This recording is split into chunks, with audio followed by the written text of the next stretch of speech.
So now I'm going to get my second booster shot. I'm not sure what I'm doing on stage. I'm just doing again. Mr. President, what is the danger of Putin being left in the dark by his military advisors? I'm reluctant to comment on that.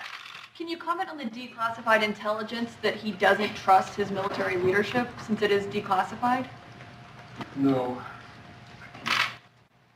What did President Zelensky tell you about between rich and poor countries on vaccination will impact your the fight against COVID here? What did President Zelensky The tell you about? difference between the gap here, under 5, are there enough funds? Mr. President. Mr. President, are there enough funds under 5? I've always thought that it discourages people getting the vaccination when they watch people get a needle in their arm. So I apologize for discouraging them. It didn't hurt a bit, and I was able to roll my sleeve up, and thank you all so very much.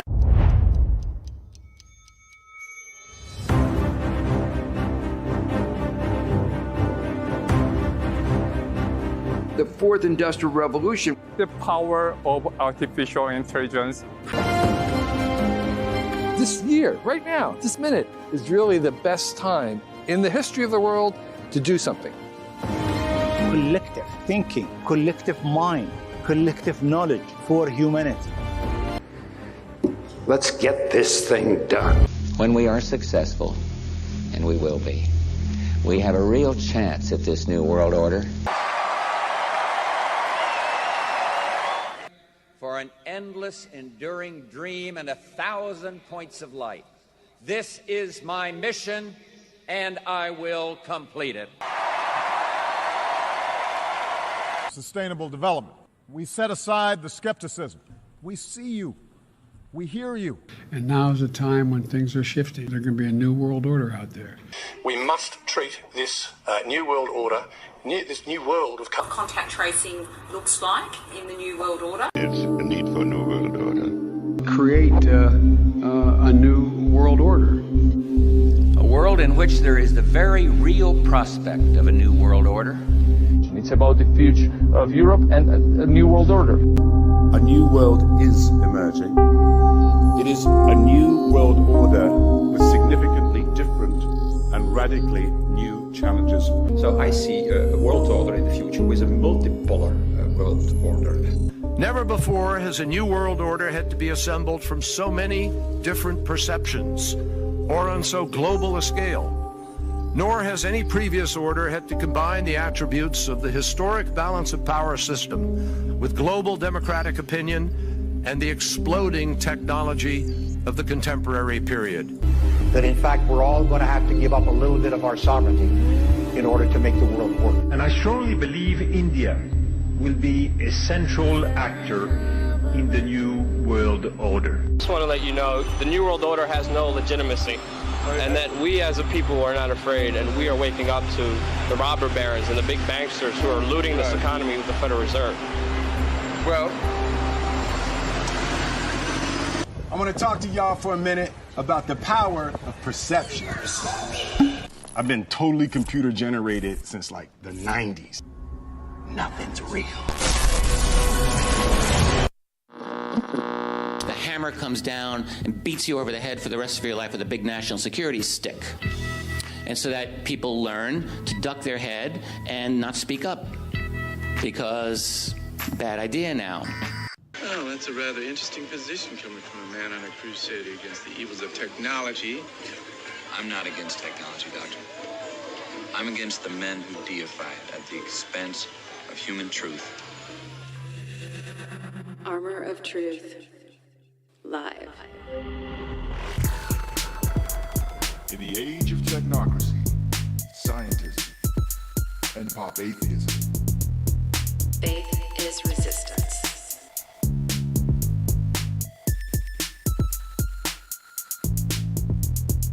Nietzsche, of course, announced the death of God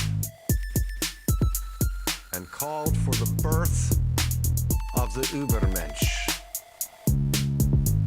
the Superman, who would take humanity to new heights and to create a new world order. Find us at the Armor of Truth YouTube channel and log on armoroftruth.net. Welcome, my friends. It's Armor of Truth Live number 173. That's a rather interesting position. That is an interesting position for a man on the crusades against the evils of technology. Well, I'm not against technology, Doctor. I'm against the man who deified it at the expense of human truth. Welcome, folks. A little intro there for you today. Armor of Truth Live number 173. It's full spectrum dominance. This is not a test.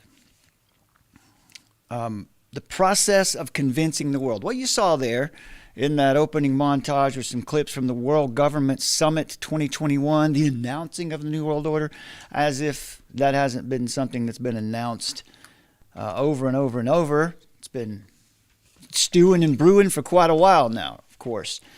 But today we have some new developments, specifically with digital currency.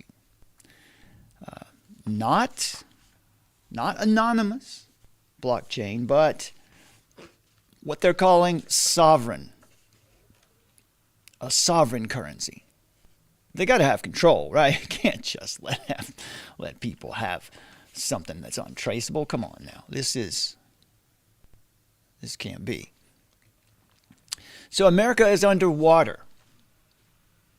Getting there fast. And that seems to be the purpose. To bring about a multipolar world order, well, you got to get rid of the leader. Got to get rid of the big monkey on the block. And that has been us for quite a while now. So that's what we're looking at. So what you're seeing going on in the media around you right now in this montage you saw today, the process of convincing the world to get behind their movement is not only underway, but all things are out in the open now. Nothing is hidden. What we're witnessing and what we're participating in is a process of persuasion that is as old as the philosophy of Plato and Aristotle. Probably older. That is the method of ruling by deception, so as to achieve the goals of the few rather than meeting the desires and requirements of the many. Now, this tactic is often referred to as the noble lie. And this is what we're getting from our climate movements, from the World Government Summit. Last week, we went in depth to show you the history of the green movement, where it came from, who's behind it, and why that's relevant for right now. Defined some terms, described their worldview for you, dialectical materialism, Gnostic Darwinism, and now we want to talk about one of the tactics, one of the main tactics that is employed. To grasp this world order movement, we must understand how they think and how they think about us. Once we understand those things, once we've got a grasp of the worldview, then we can clearly see what's coming next. We don't have to resort to so-called prophets. We stand on Scripture for all relevant truth. When it comes to political intrigue, military intrigue, global government intrigue, well, we study narrative and worldview, and that's how we know what's going to happen. We don't ever have to be concerned or worried about what might be coming. We can see it a mile away. The Noble Lie of Modern Ethics. An article written by Gary DeMar from AmericanVision.org recently. A great article. Talked about this a little bit. The article says, Lloyd D. Rue, a professor of religion and philosophy at Luther College in Decorah, Iowa, is honest enough to admit, given his materialistic worldview, that modern culture urgently needs a noble lie. Without these myths, all that's left is nihilism, which considers life in the universe meaningless. If nihilism is all we have, we are left with what is ultimately destructive, a monstrous truth. And here's the clincher. He says, the myths served as a framework for religious teachings that brought about man's betterment. Without their integration of cosmology and morality, of cosmic facts and idealism, people will deny fixed standards and do whatever they choose, splintering society. So as you can see, those in charge, these elites, these Gnostic Darwinists, they're well aware that there needs to be one standard to work from. They're very well aware of what happens when there is no standard. They just want to be that standard.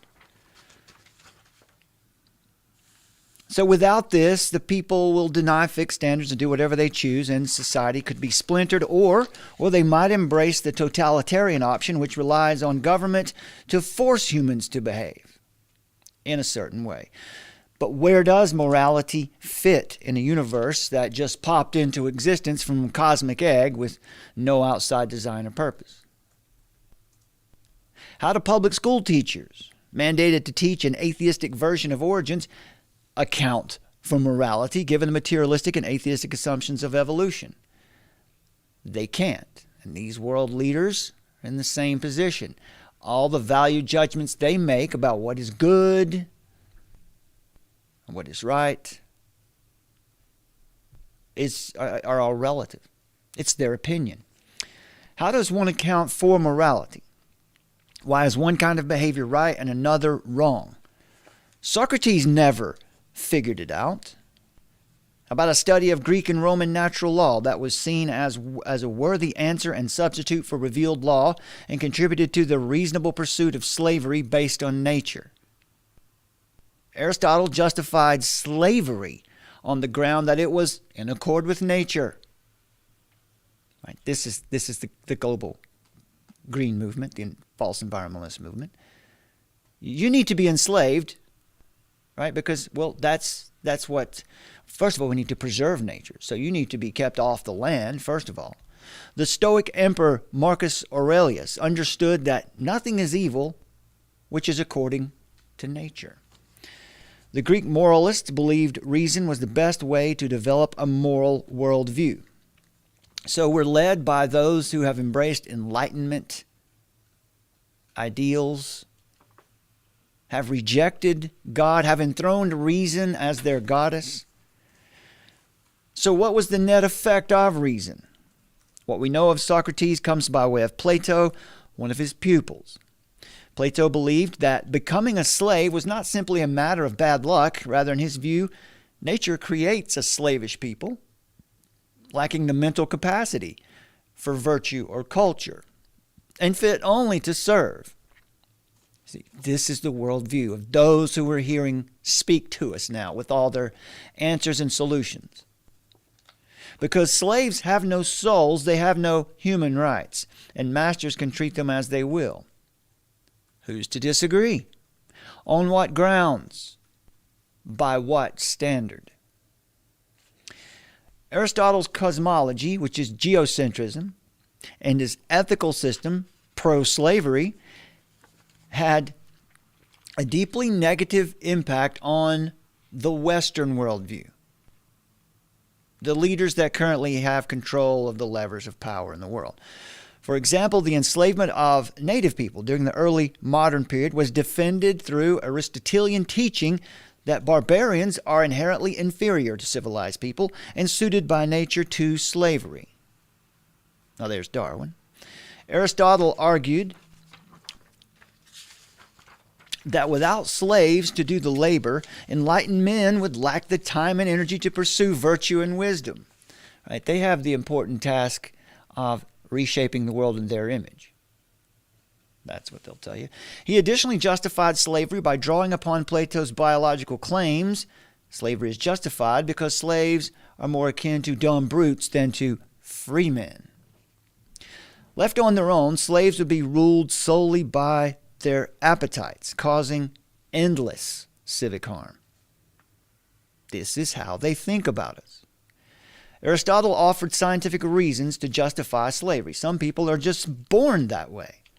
From the hour of their birth, he said, some are marked for subjection, others for rule. Without a transcendent lawgiver, which is a personal God who reveals his will, how is it possible to argue against them?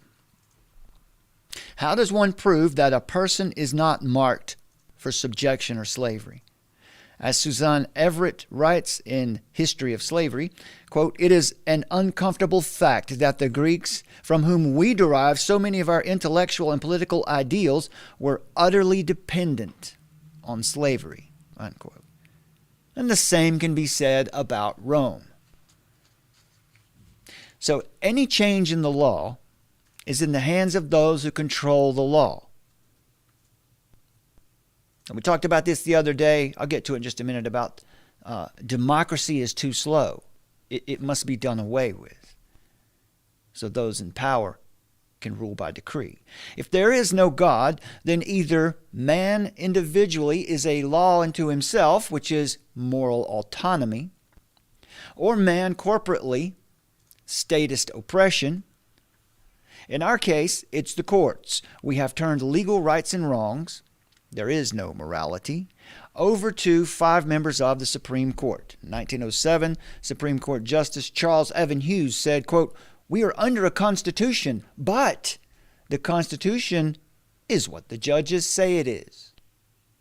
So the constitution is no transcendent source of law either.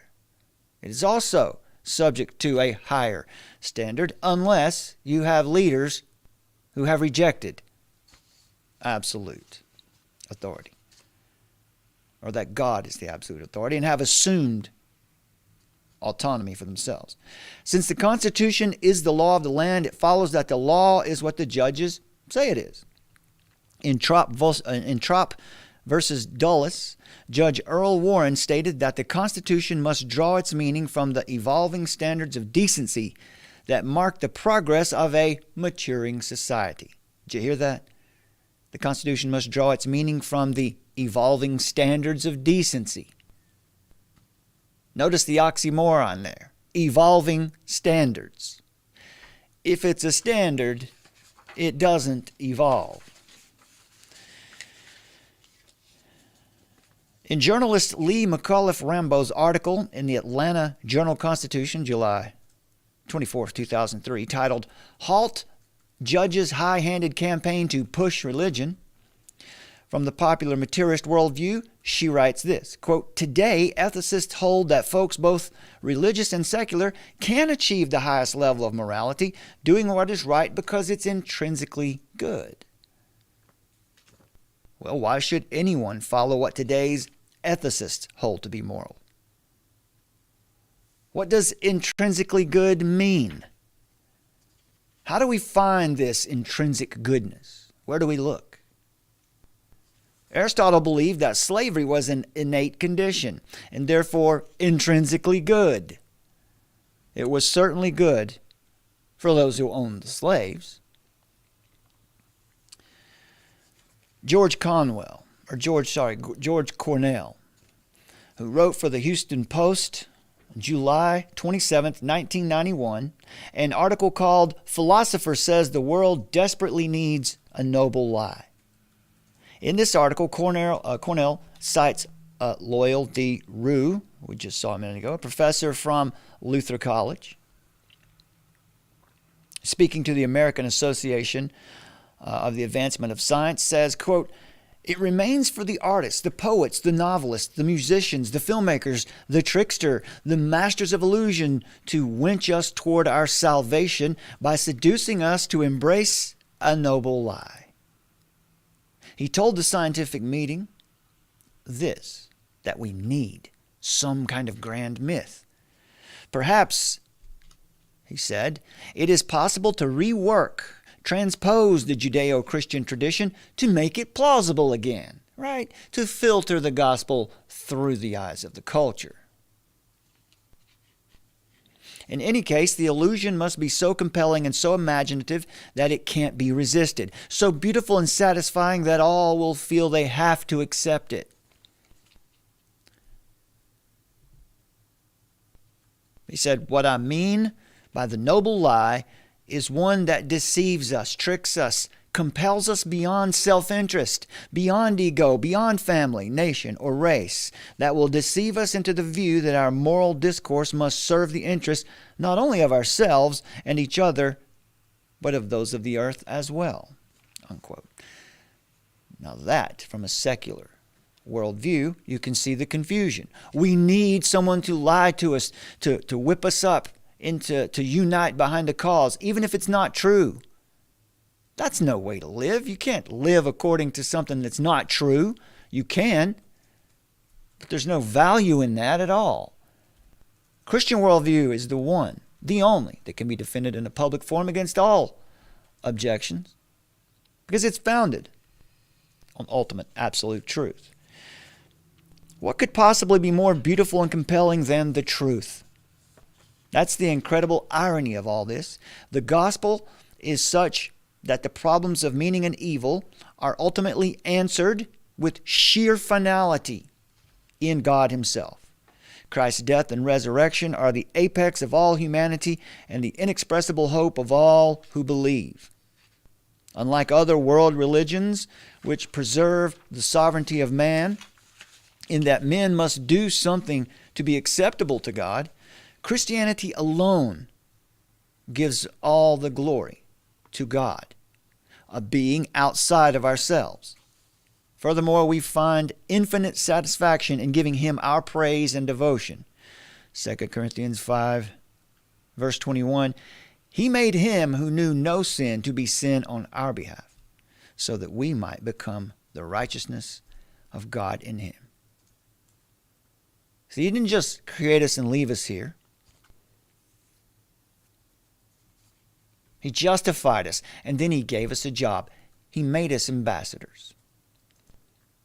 That's what we need to be doing. Now, more about the noble lie. In politics, a noble lie is a myth or an untruth knowingly propagated by an elite, most often to advance an agenda. This concept of deceptive rule was first described in Plato's Republic. At its core, the tactic employs a fictional narrative that is presented as though it were true, and it's typically veiled with some kind of altruistic motivation. We're doing this for the common good. The aim of the leaders is to present a case that will compel the masses to unite behind their specific goals. The threat must be significant enough to evoke fear from a greater percentage of the group.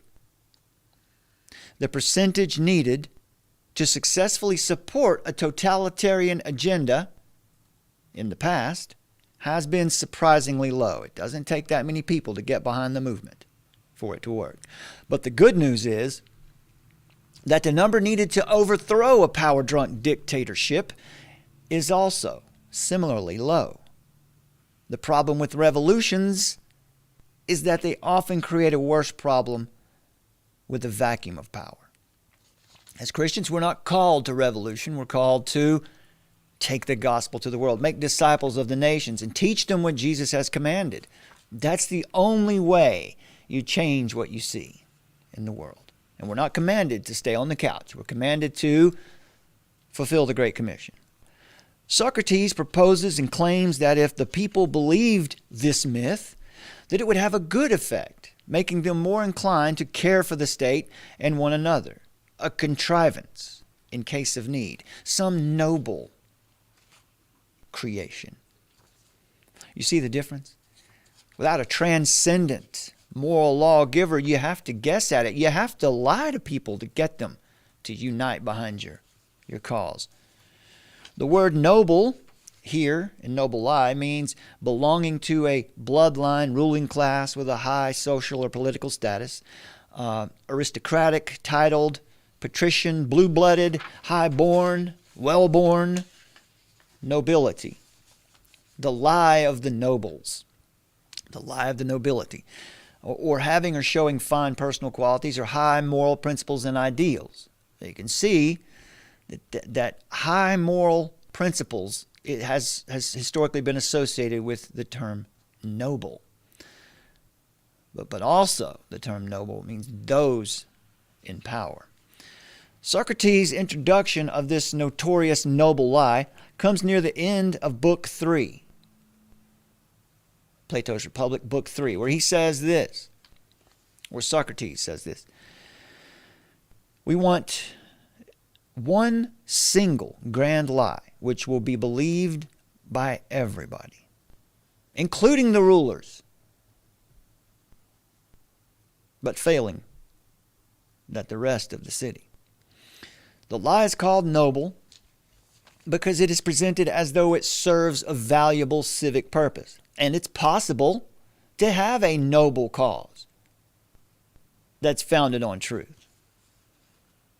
But also because the lie must be so massive and pervasive that the average citizen wouldn't even think to consider questioning it. The lie must be so massive, so ubiquitous, so big that the average man just wouldn't think to question it. So grand a lie that it would seem to be obviously true.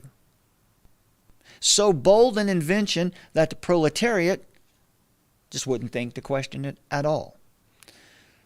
This noble lie, this towering tale, this monumental myth, this monstrous misrepresentation must become fanatically irrefutable, so that the fiction becomes fact and the legend becomes law.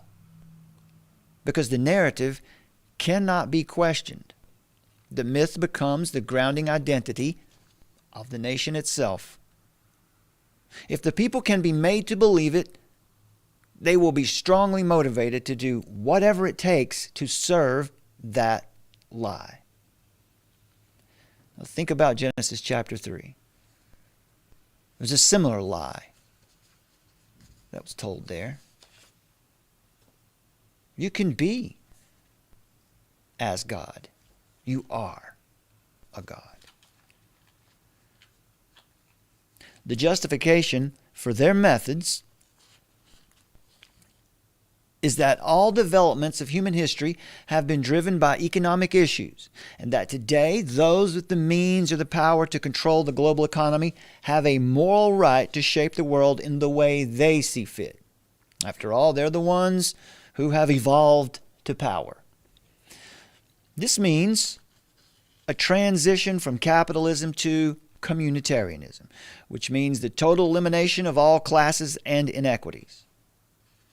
They claim that the solution to the flaws of capitalism is to evolve human economics to global communitarianism. This is simply a new form of communism where global power is concentrated in the hands of the few. What is the plan? Once again, right now we're going through this book and sharing what we find in here. 2052, a global forecast for the next 40 years. This is a report to the Club of Rome commemorating the 40th anniversary of the Limits to Growth report. On page 30 of 2052, we'll get to some more revelations from 2052 later in the show in the third segment. But on page 30, as we talked about last week, in the section titled The End of Slow Democracy, the case for a quick takeover is made.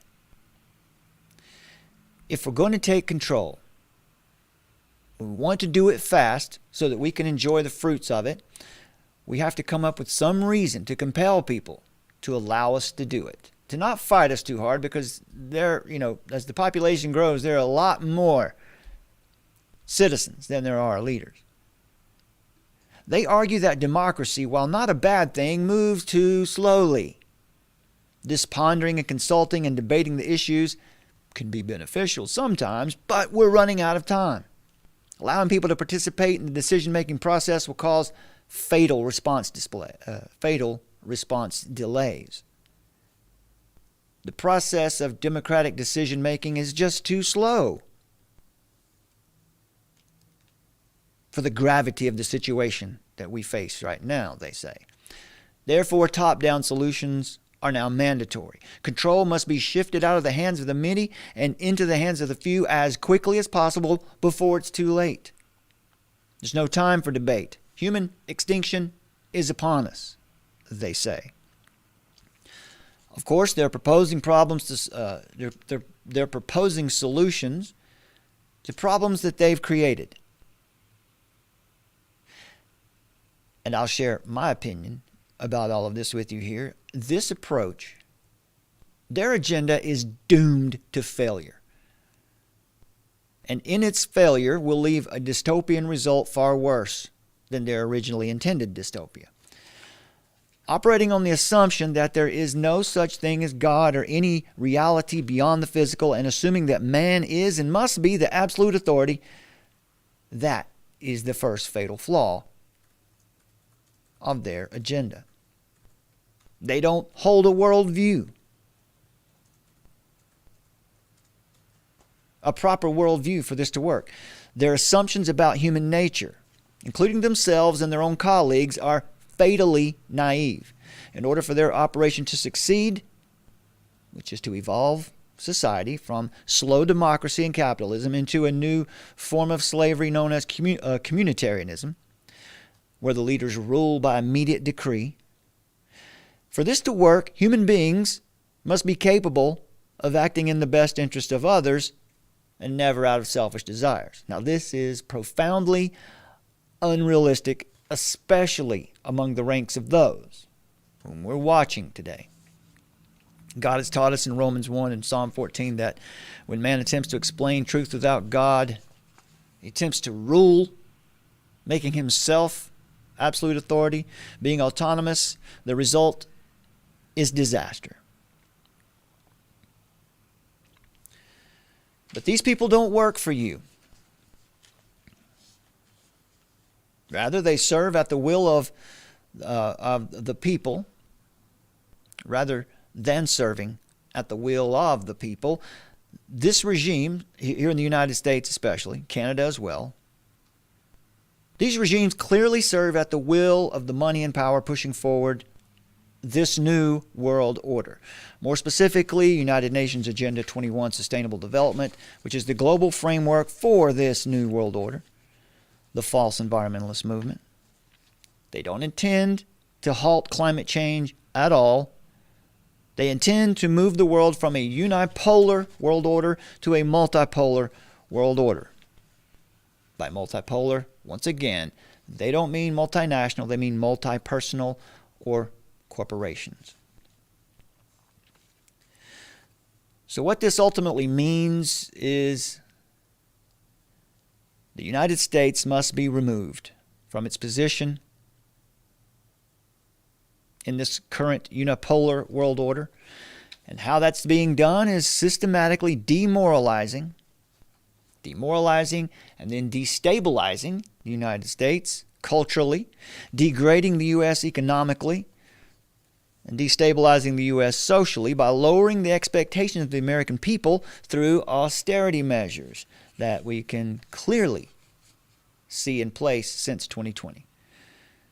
American people would never agree to this, would never agree to hand over their freedom and their bodily autonomy and their food security if they knew what was going on.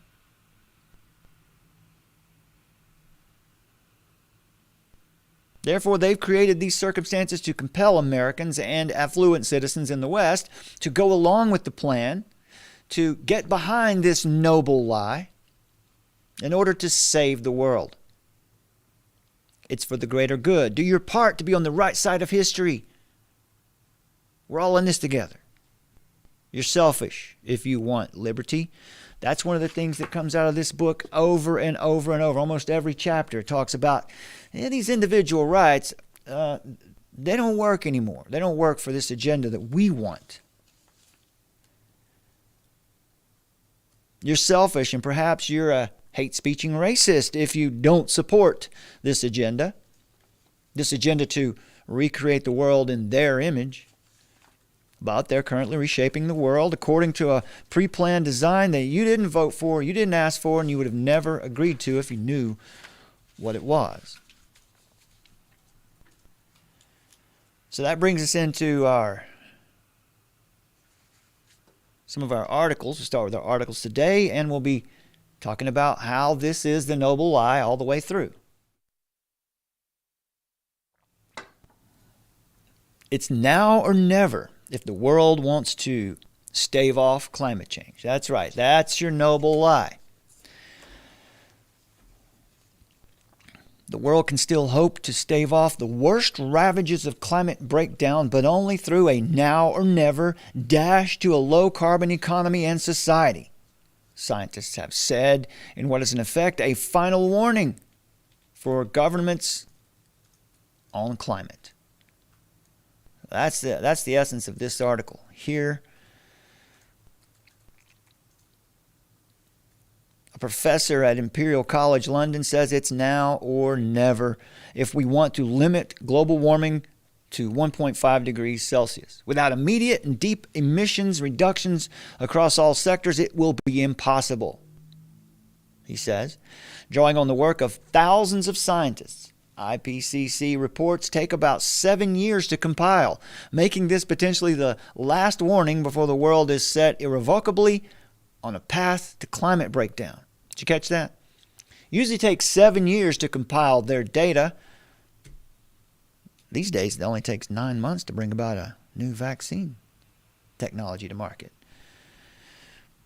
The United Nations Secretary General Antonio Guterres said some government businesses were lying. Let's see what he says here. The jury has reached a verdict, and it is damning. This report of the Intergovernmental Panel on Climate Change is a litany of broken climate promises. It is a file of shame, cataloguing the empty pledges that put us firmly on track towards an unlivable world. We are on a fast track to climate disaster. This is a climate emergency. Climate scientists warn that we are already perilously close to tipping points that could lead to cascading and irreversible climate impacts. But high-emitting governments and corporations are not just turning a blind eye. They are adding fuel to the flames. They are choking our planet based on their vested interests and historic investments in fossil fuels, when cheaper, renewable solutions provide green jobs, energy security, and greater price stability. Climate activists are sometimes depicted as dangerous radicals. But the truly dangerous radicals are the countries that are increasing the production of fossil fuels. Investing in new fossil fuel infrastructure is moral and economic madness. Such investments will soon be stranded assets, a blot on the landscape, and a blight on investment portfolios. Today's report comes at a time of global turbulence. Inequalities are at unprecedented levels. The recovery from the COVID-19 pandemic is scandalously uneven. Inflation is rising, and the war in Ukraine is causing food and energy prices to skyrocket. But increasing fossil fuel production will only make matters worse. Choices made by countries now will make or break the commitment to 1.5 degrees. A shift to renewables will mend our broken global energy mix and offer hope to millions of people suffering climate impacts today. Climate promises and plans must be turned into reality and action now. It's time to stop burning our planet and start investing in the abundant renewable energy all around us. So they are singing off the same sheet of paper. They are totally in unison. You can tell right now in their rhetoric.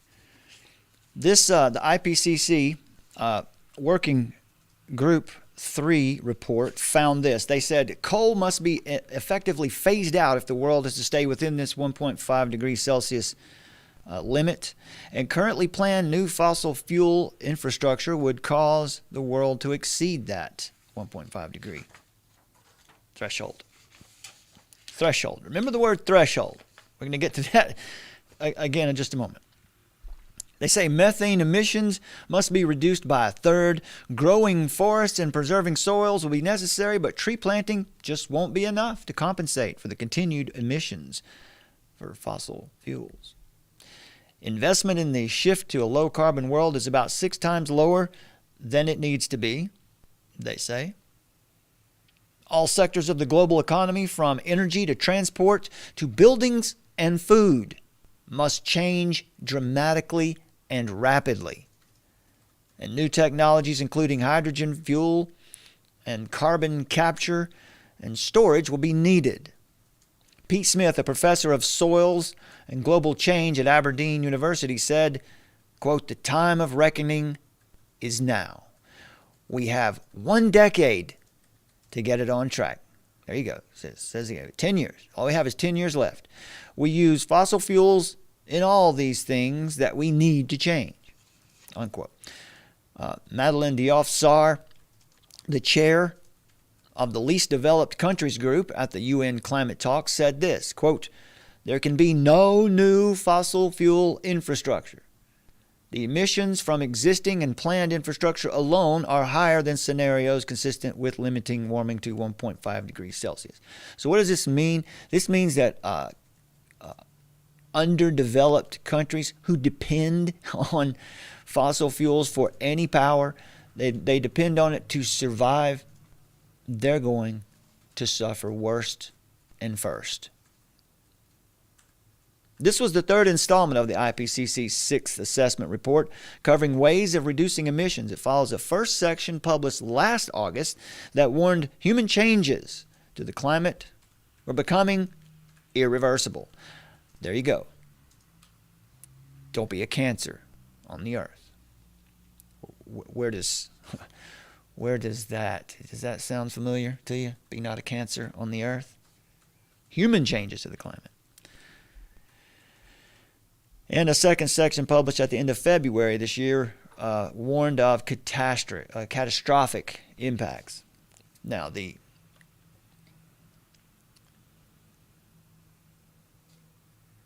this is John Dale Dunn. He is an MD, he is a doctor and a judge. He's been practicing as a doctor, though, so he hasn't been active as a judge for a while, but he is a doctor and a lawyer. He's both.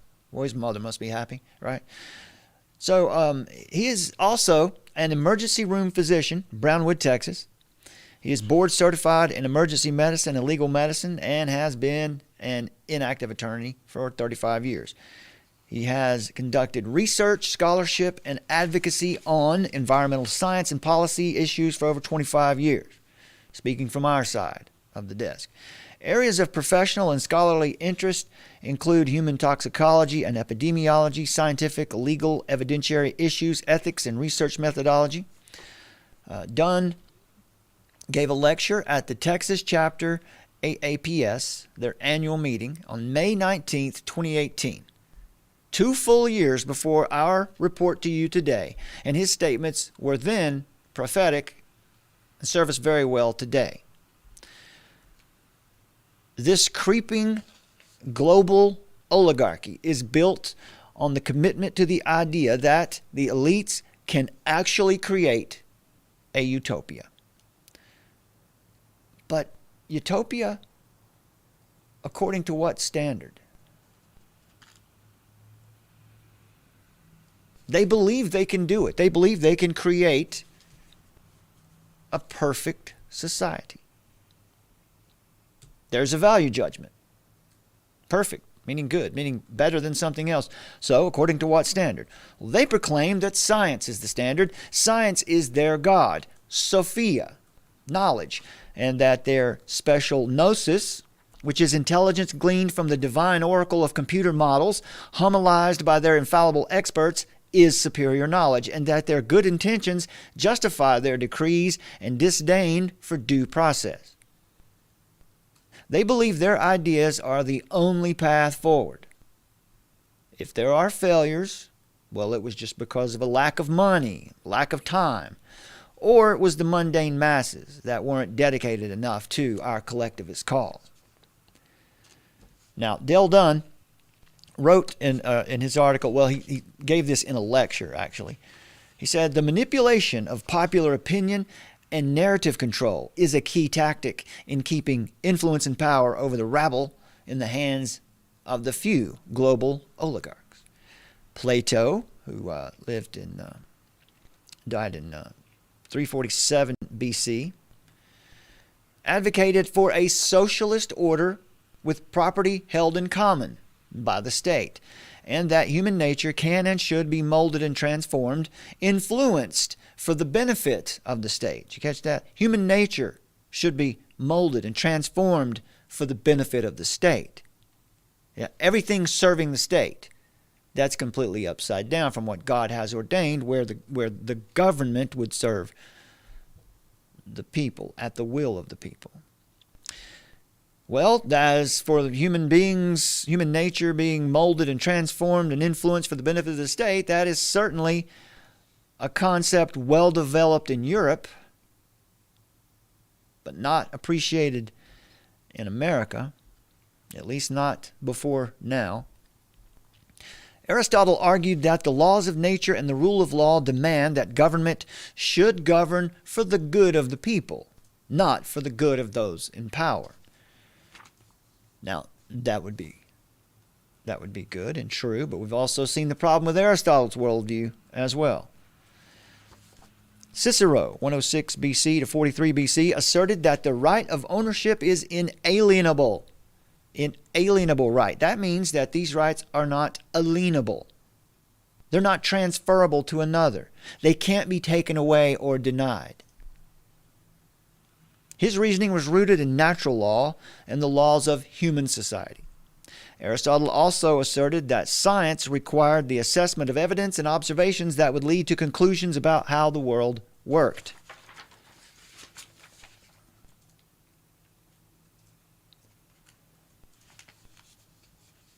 So we see this here. Thomas Hobbes, published in his seminal work, Leviathan, in 1651, described man's essential nature as one of aggression, avarice, destruction, and near constant war. Therefore, an all-powerful sovereign, or government in his case, was a necessity in order to protect against and repel this base human nature. Hobbes believed this sovereign would by necessity have near limitless power to take and use any and all property, including your labor and your earnings. And they could do this, they could take it all at their whim for the good of society. That's all they needed to claim, is that it was for the common good. Individual rights did not exist, and whatever rights an individual had were merely at the whim of the government and could be revoked at any time. Now that is not according to the law of God, now is it? John Locke published his second treatise of government in 1690. In contrast to Hobbes, John Locke said, "Those the things of nature are given in common, yet man, by being master of himself and proprietor of his own person and the actions or labor of it, had still in himself the great foundation of property, and that which made up the great part of what he applied to the support or comfort of his being was perfectly his own, and did not belong in common to others. Thus labor, in the beginning, gave a right of property." Now this is supported by God's law. This is a biblical perspective, a biblical understanding of private property. You don't covet your neighbor's stuff. That's his stuff. Since preservation and the means of subsistence are discovered by natural reason, well now, how did you get that natural reason, Mr. Locke? Did it just evolve? They are ipso facto derived from natural law, so we agree with John Locke in a lot of areas. But he says the origin of government is therefore to secure property and the translation into a constitutional right of a fully validated right based on natural law. And all sounds good and then falls short right there at the end. Validated on natural law. According to whose standard? Nature doesn't make laws. Nature doesn't care about morality. Nature cannot determine what is good and evil. Nature is indifferent, right? So that is no source. The law, Locke says a lot of things that are right, but he falls short there. The founders of the United States are profoundly influenced by the writings of Aristotle, Cicero, and John Locke when they wrote both the Declaration of Independence and the Constitution. It is the natural right of property as a constitutional right that has enabled the United States to evolve into the most prosperous and successful nation in the history of mankind. I would beg to differ with that. The reason the United States grew to become prosperous was because the hand of God was upon it. The first experiment in freedom, liberty, where the people would govern themselves through representative republic, constitutional republic, picking members from their own areas to go into government and do their bidding for them. But since the 1930s, the progressives have been extraordinarily successful in gradually transforming the country into what the founders feared, a nation dominated by an all-powerful central government running roughshod over man's inalienable rights. You see, these rights we have are inalienable. They can't be taken away. So, for instance, like when they lock down your church, you have an inalienable right to worship God. So you go ahead and worship God. That is your right to do it. Now, they may come and grab you and throw you in a cage, but we don't stop asserting our rights because we're afraid. So, throughout the past century and around the world, the disciples of Plato, Hobbes, Marx, and Engels have achieved political hegemony in many nations due to their callous manipulation of human nature. And that's what we've been talking about last week. And here we're talking about the noble lie, the foundational argument of Agenda 21, the false environmentalist movement, and the medical experts regularly trotted out in the media for us today. This foundational argument, this base lie, is that humans are a cancer on the earth and that human beings are destroying nature. Now, some components of this environmental noble lie, this Agenda 21 noble lie, some of the components of it that are essential to how they make policy are these two. They say there is no tolerable or safe level of toxicity or harm from radiation or chemical agents, so they must be identified and eliminated from the environment, and zero tolerance should be the goal. This is what is known as the precautionary principle. Secondly, small associations in population studies are adequate evidence of proof that ambient air pollution is toxic, harmful, and very lethal, killing hundreds of thousands of Americans annually. So small sample size. So anyway, when they claim their movement is about the science, they don't actually follow through.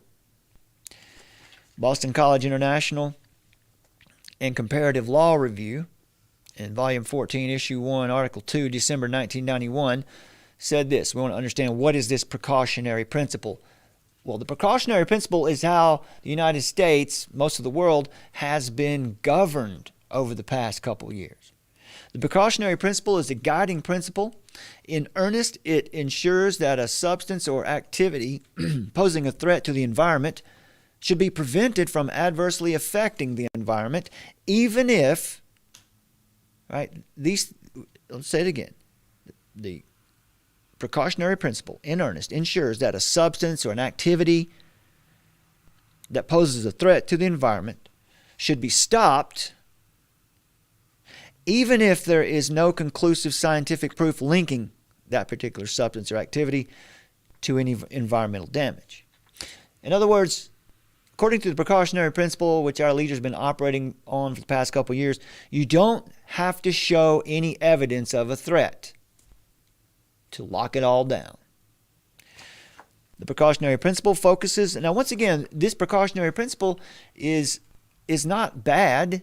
It's just that who's employing it, right? Heart is where evil comes from, man's heart. So the precautionary principle could definitely be a good thing in the right hands with a government who is operating according to God's law word. But the precautionary principle focuses on the philosophical and spiritual relationship.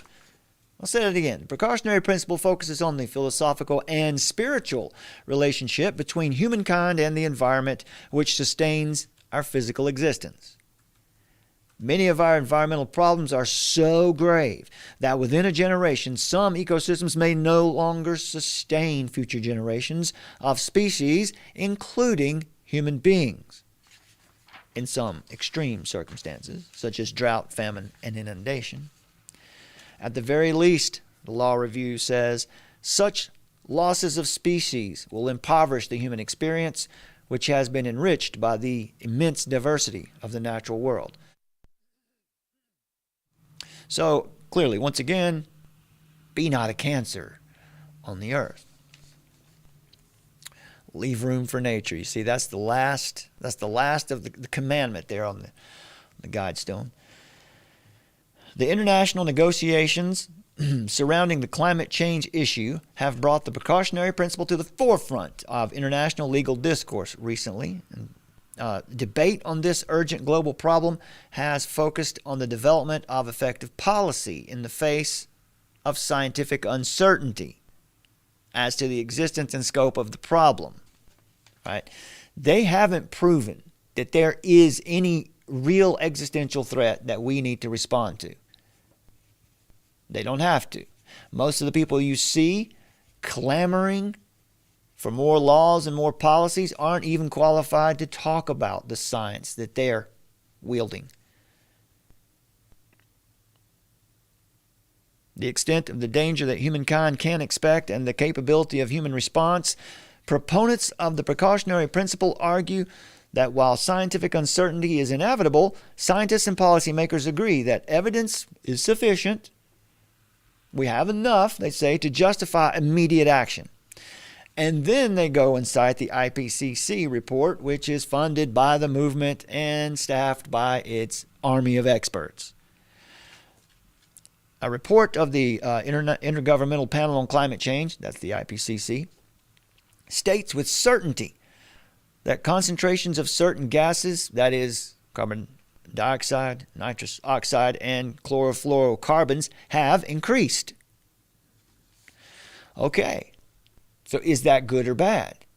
Is that really a problem at all? You see, that's where the science is lacking. Some are prepared to argue that even if this is an accepted fact, it may not be classified as a problem.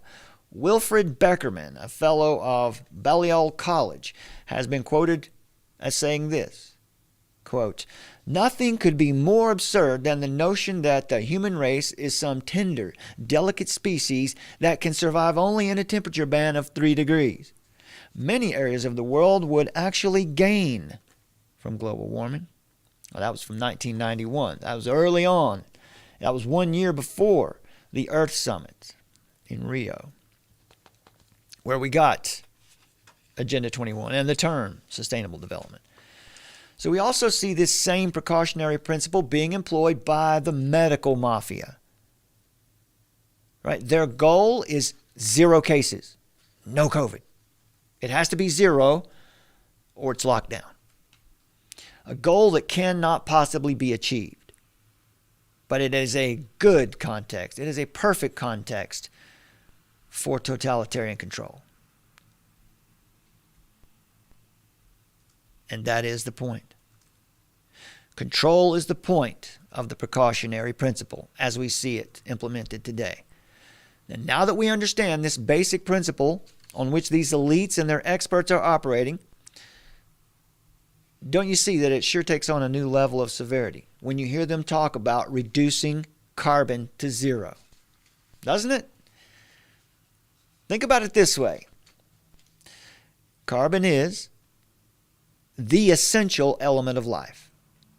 It's the 4th most abundant element in the universe, and second only to oxygen as the most abundant element in the human body. Carbon is present in all known life forms. Carbon is what you exhale. Yet today, at this very minute, there is a raging global push for new laws, corporate governance, policies, taxes, and fines to make the world carbon neutral. They aim to remove carbon everywhere. So I'll tell you this again. I said it a couple times last week. I want to make sure this point is driven home. If you want to understand the true intention of these insane policies, whenever you're reading their articles and documents, whenever you're listening to the press conferences, wherever you see the word carbon, replace it with the word population or the word human. For example, we must be carbon neutral by 2030. What about we must be population neutral by 2030? We must be human neutral by 2030. How about we must reduce our carbon footprint? We must reduce our population footprint. We must reduce our human footprint. See what we're talking about here? It's right there in the language. And just to clean up this section here, as Gutierrez said earlier, that some of these companies are lying. Governments must decarbonize now to avert disaster. This report that we read about earlier is the brainchild of more than 195 governments.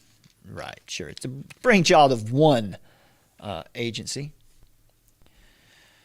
But they say it came from research from 195 governments, 293 authors who considered 18,000 scientific papers and more than 60,000 comments in the drafting report. Right? Well, there you go. Look at those big numbers. I guess we should believe it.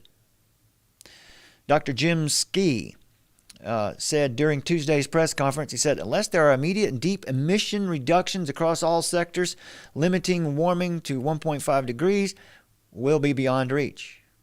That requires reaching net zero carbon in the early 2050s. The early 2050s. Deep and sustained reductions of other gases would be required also.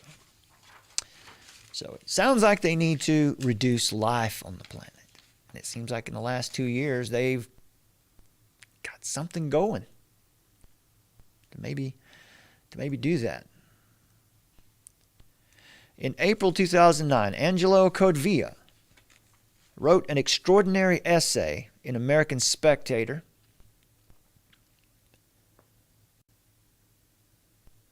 titled Scientific Pretense versus Democracy.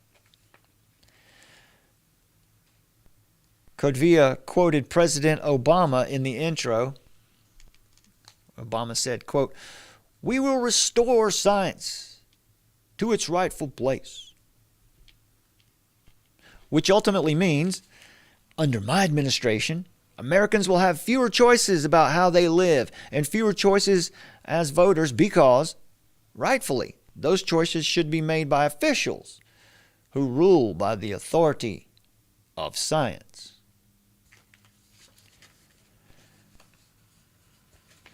So the argument, do what we say because we're certified to know better, is a slight variant of the do what we say because we are us.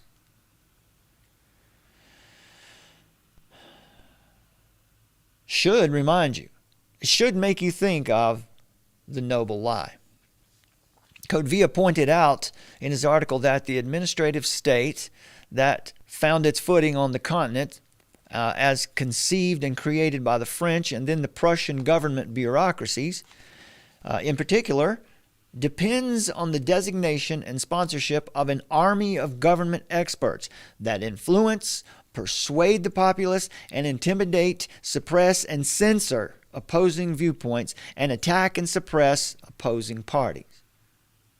All part of supporting the noble lie. The intimidation is totalitarian in nature, and the expert army serves the paternalistic and tyrannical oligarch state. Codvia wrote, "Only in Switzerland and America did the theory and practice of popular government survive into the modern world. But note, They survived because they were planted on older, hybrid pre-Enlightenment roots. The Enlightenment is fundamentally very friendly to the administrative, regulatory tyranny promoted by Plato, who is also the author of the concept of the philosopher kings. That's where we get that term from. Men who are infallible. There are two religions only. My friends, never forget this. You can boil it all down to two religions that exist in the world. It's divine accomplishment or human achievement. You're in one of the two camps. You either affirm, worship God's divine accomplishment, Jesus Christ as your Savior, or you affirm human achievement and you worship humanity. You worship the broken, evil heart inside yourself. And there is no neutral ground between these two positions. Certainly we'll find common ground, as we saw there with John Locke earlier, some important common ground, but there is no neutral ground.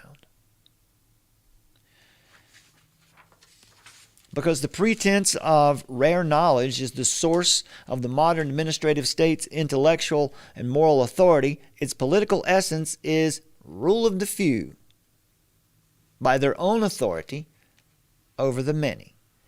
It follows then that the modern struggle is over control of the processes of accreditation, and that the arguments the masses hear must be mostly ad hominem, seldom ad valorem, not least because the experts deem the masses incapable and unworthy of hearing and dealing with the truth.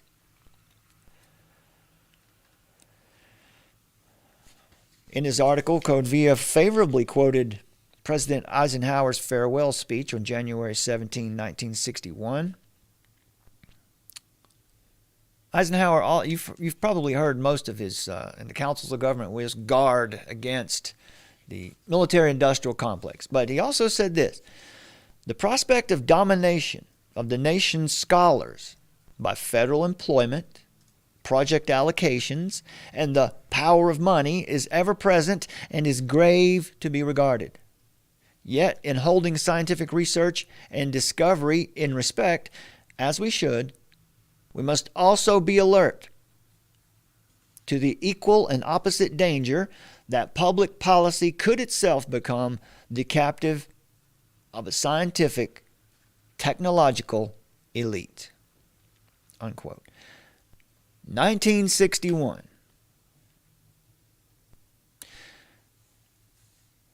Dale Dunn said that today's ruling class from Boston to San Diego was formed by an educational system that exposed them to the same ideas and gave them remarkably uniform guidance, as well as tastes and habits. So this is where the old guard goes to school. They're trained up in a very certain way that the public school attendees don't get.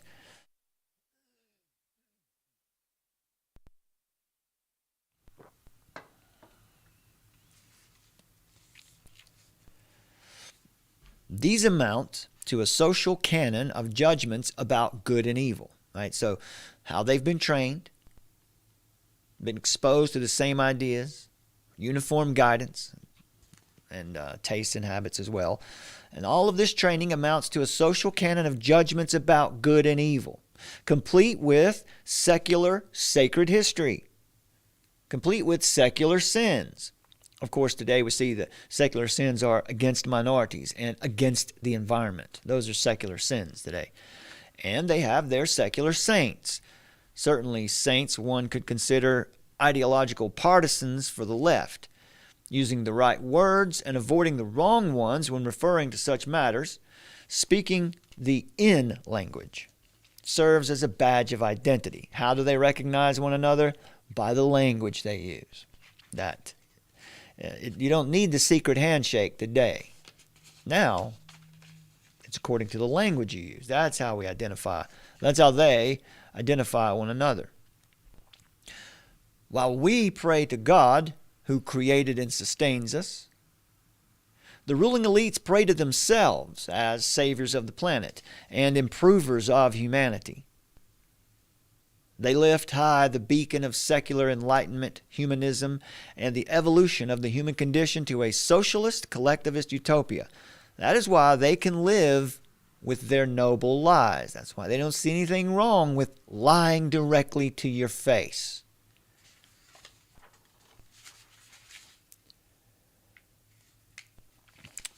C.S. Lewis said this, of course, of all tyrannies, a tyranny sincerely exercised for the good of its victims may be the most oppressive. It would be better to live under robber barons, right? At least you know who you're dealing with, right? It'd be better to live under robber barons than under these omnipotent moral busybodies. Those who torment us for our own good will torment us without end because they believe they're doing so with the approval of their own conscience. They believe they're doing so because they're on the right side. This very kindness stings with intolerable insult because to be cured against one's will and cured of states which we might not even see as disease is to be classed with infants, imbeciles, and treated like domestic animals. Thomas Sowell and William Vogelli have eloquently pointed out in their writings that intellectuals who traffic in abstract concepts and notions are never required to show that their ideas even work. Fauci,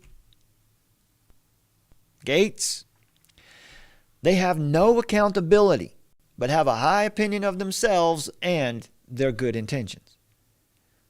George Orwell said, during times of universal deceit, telling the truth becomes a revolutionary act. Karl Popper, an influential philosopher of science, thought that the noble lie smelled of totalitarianism. So the point is that political tyrannies and totalitarian states are built upon lies. That's the good news. It doesn't sound like good news, but it is good news because lies are no foundation. Anything built on lies cannot last, will not last. But political tyrannies and totalitarian states are built on lies, and the populace is tamed by lies and intimidated by lies. And this is especially true if our neighbors are all repeating these lies. As George Orwell wrote in 1984, it is important to get the populace to believe the lie, to even assert the lie, to repeat it. Orwell invented newspeak that included terms that described the nature of totalitarian society. Words like groupthink, goodthink, crimethink, doublethink, thought crime, thought poll, all part of the effort to control the populace.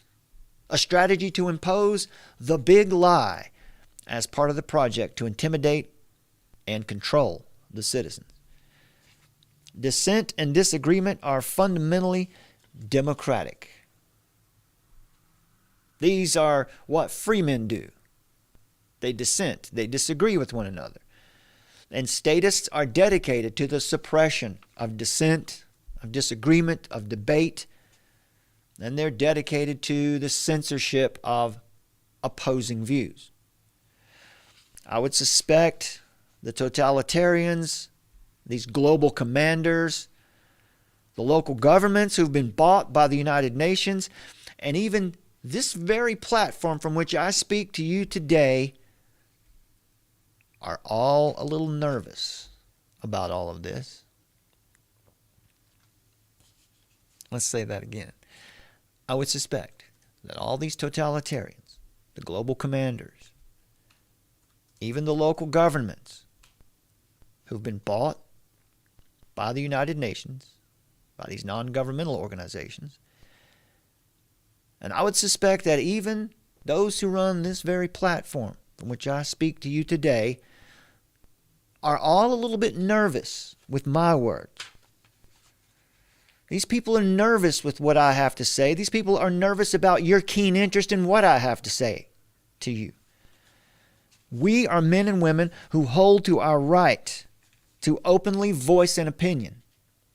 without fearing that the technocrats might do something to us. We speak the truth.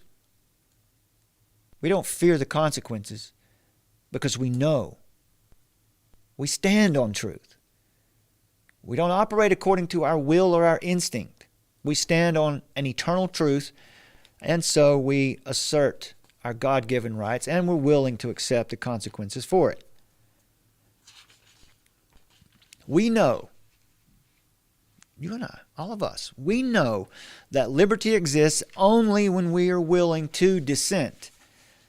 Liberty only exists when we're willing to exercise our free will and when we are willing to accept the consequences of being God's free representatives on the earth. Now, most all of you and I know that we must exercise our right to act independently according to our own conscience, our conscience which is bound by God's transcendent and written word law, an eternal, unchanging standard. Now, this live audience and the audience that will watch this video on replay is full of people who are dangerous, full of people who are detested by the ruling class elites. They are scared of you. Make no mistake about that. Romans chapter 1 tells us that we will win this war. Romans chapter 1 tells us that they know we will win this war. But that is a truth that they readily suppress in unrighteousness.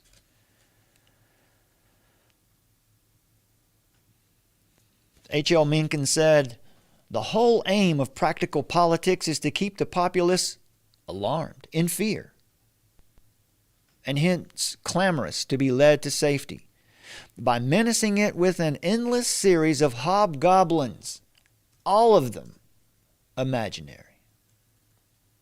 There is H.L. Mencken.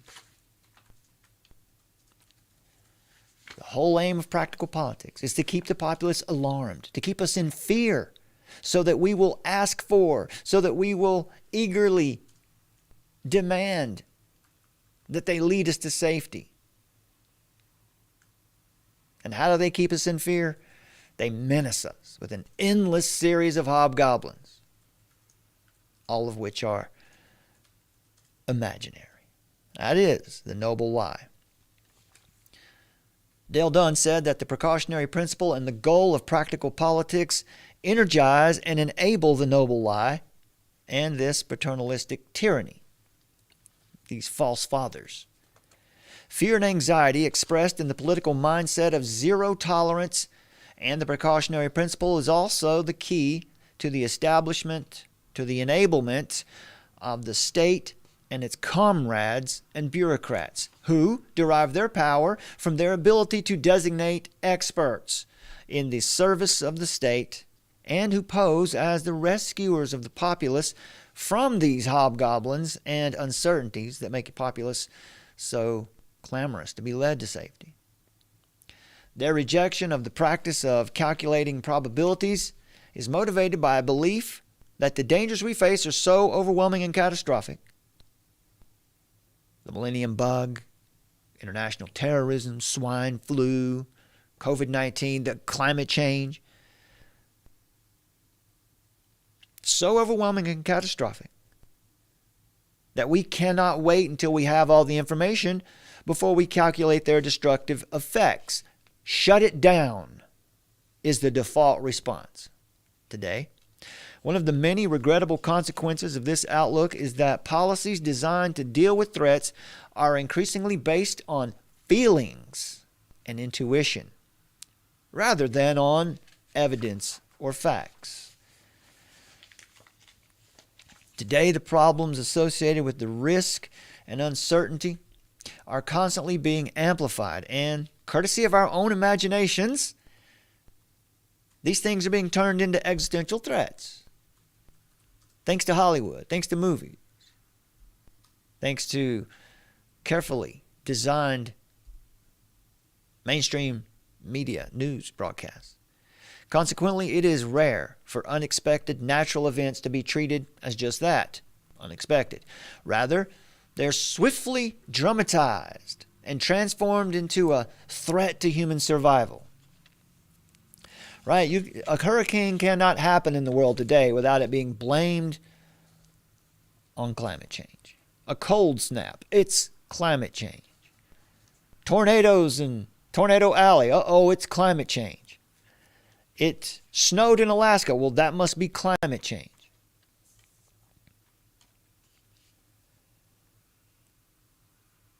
The reasonable person would ask the question, how does the oligarchy, how do these elites, how do they get scientists to support this noble lie? Whether it's environmental, social, or other forms of scientific inquiry. How do they get people to back them up? How do they get the IPCC? How do they get all these scientists to get on board? Well, it's quite easy to see how a scientist offered a good job and income for producing results that pleased the funding source would suddenly misplace his morals. Is there a path in America to rational science and policymaking? Is it even possible today to prevent the noble lie from dominating policymaking?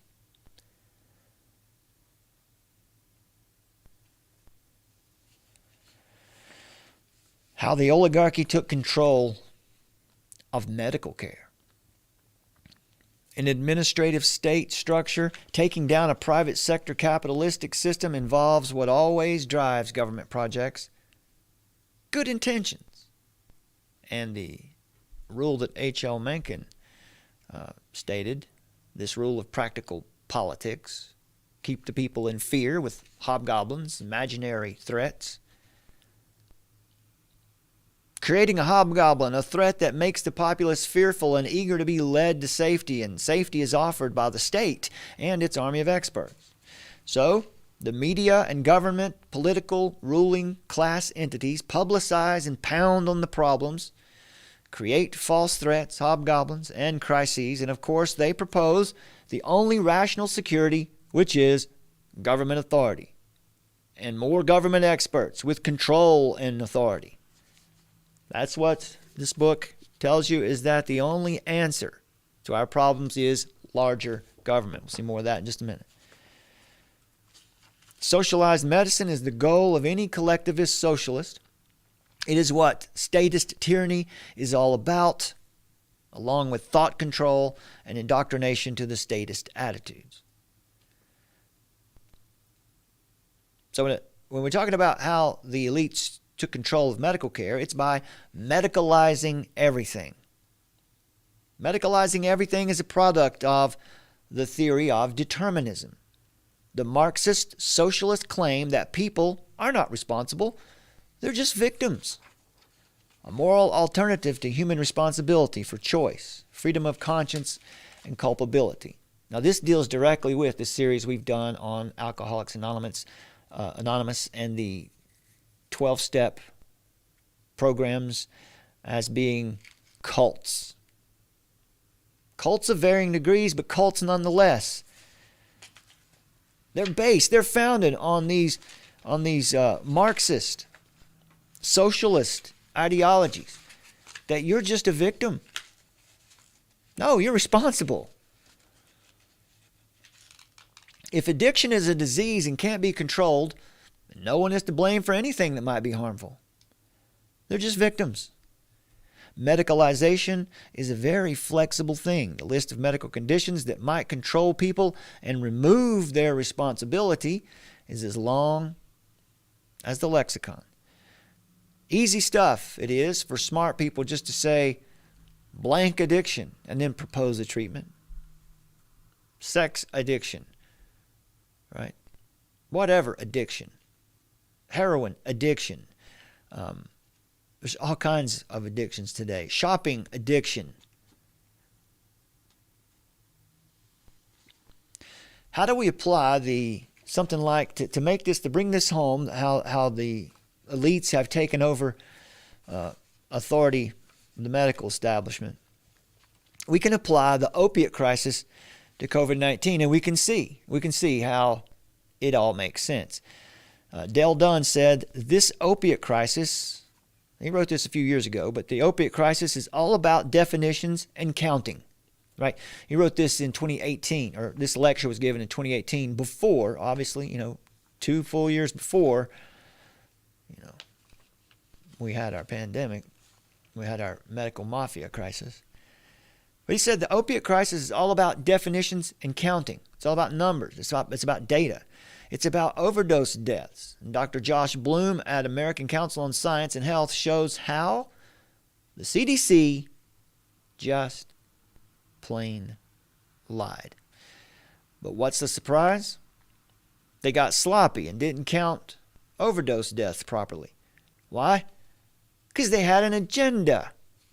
What was their agenda? Get big pharma and physicians.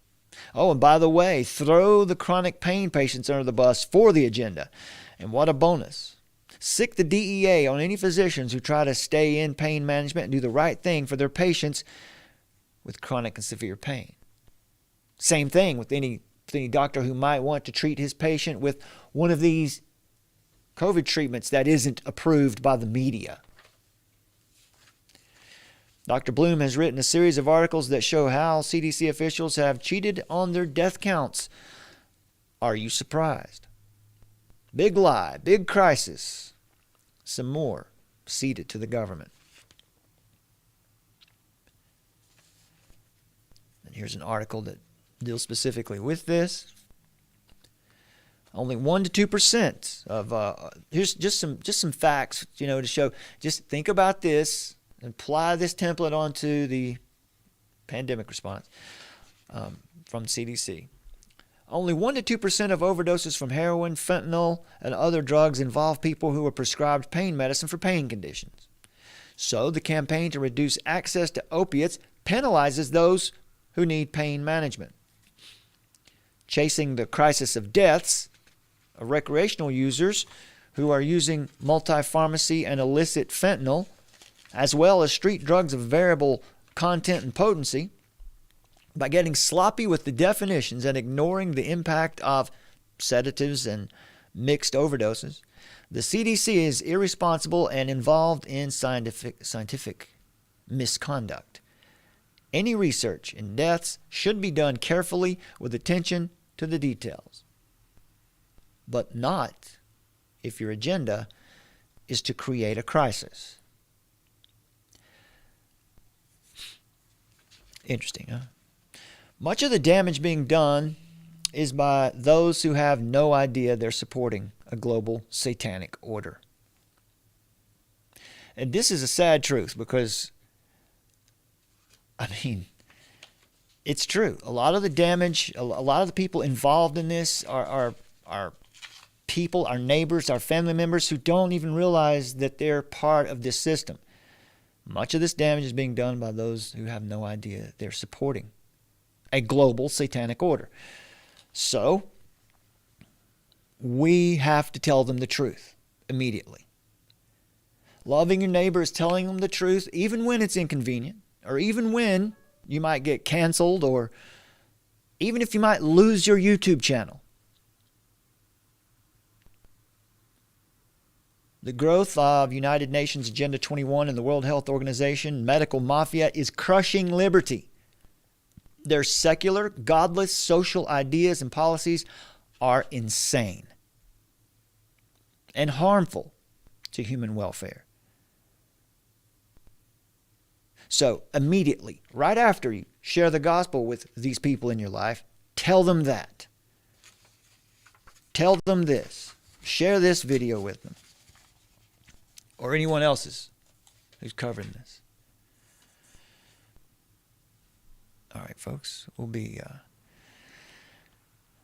back with you in just a moment for segment 3, where we're going to look in depth at 2052 and a couple chapters there. We're going to look at mega cities.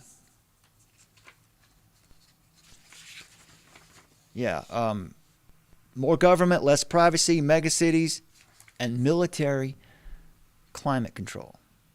How about that?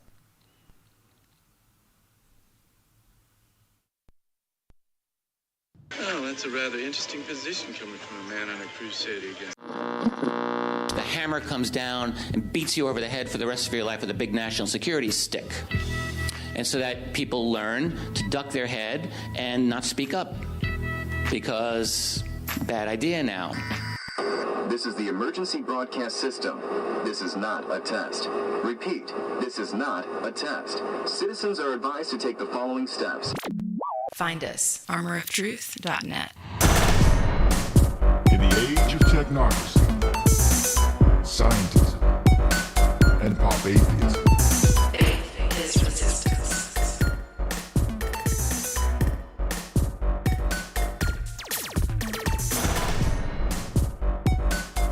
Nietzsche, of course, announced the death of God and called for the birth of the Übermensch, the Superman, who would take humanity to new heights and to create a new world order.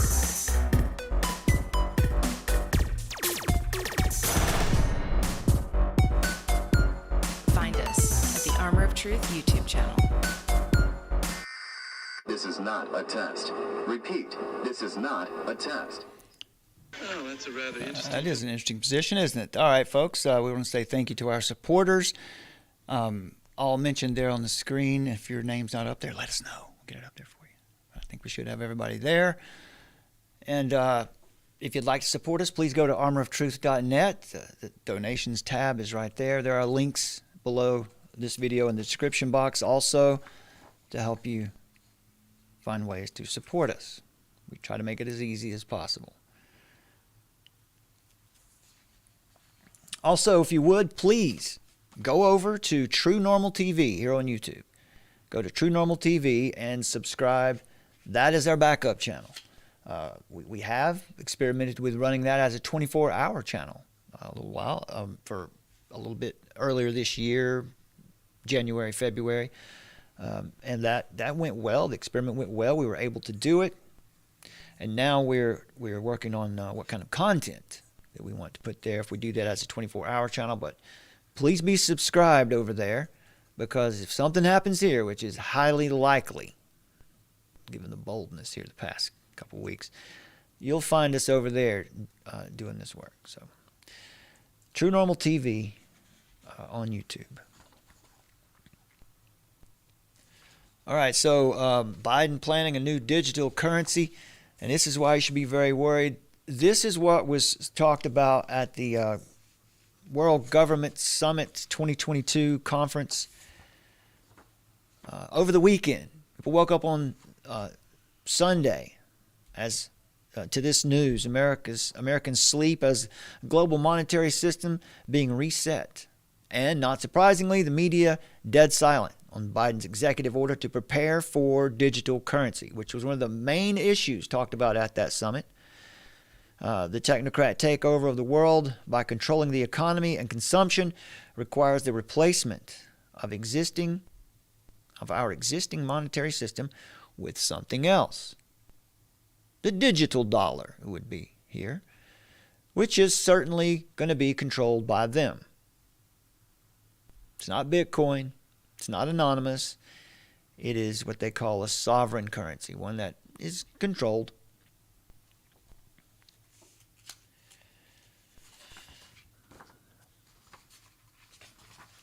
This article out of Technocracy News, talking about this issue.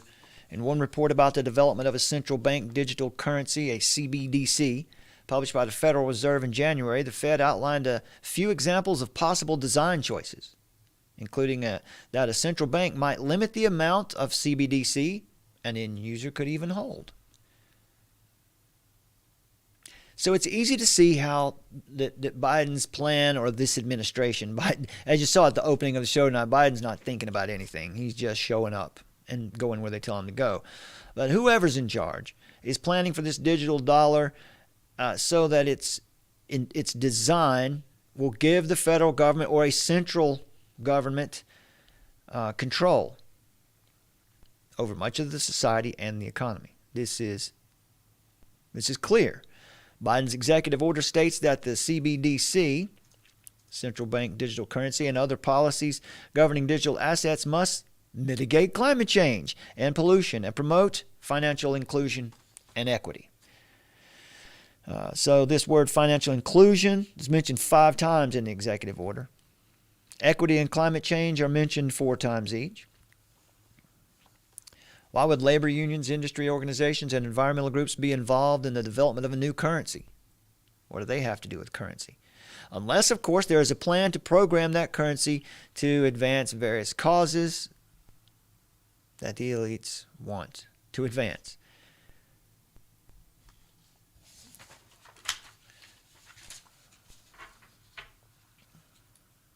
Also see here, this is the, let's see, the lady here is Pippa Malmgren. We'll see more from her in just a moment. She was quite outspoken. She had a lot of information to give about this. Of course, at the World Government Summit, the question was asked, are we ready for a new world order? So this was a World Government Summit 2022. Leaders of global institutions, corporations, governments, finance, academia, media, and technology gathered in the UAE, capital of Dubai, on March 29th and 30th to discuss how to implement what they called a new world order. Of course, CNN's Becky Anderson was the opening. She had the opening statement. She was the event's moderator, kicking off the summit by asking that question, are we ready for a new world order? They question whether or not this world order that we have now is fit for purpose with the United States as the big monkey on the block. He says, if not, then what's the alternative? And that was the purpose of their discussions, is to figure out how to implement this multipolar world order with the United States as sometimes it feels like they're pushing us into third world.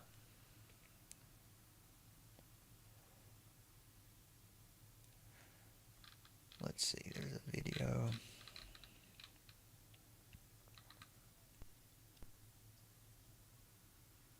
There it is. Let's listen to this. This will be quick. This is Pippa Malmgren talking about the digital currency. What underpins a world order is always the financial system. I was very privileged. My father was an advisor to Nixon when they came off the gold standard in '71, and so I was brought up with a kind of inside view of how very important the financial structure is to absolutely everything else.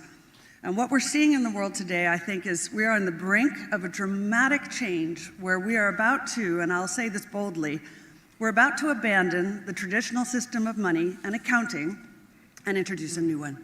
And the new accounting is what we call blockchain. It means digital.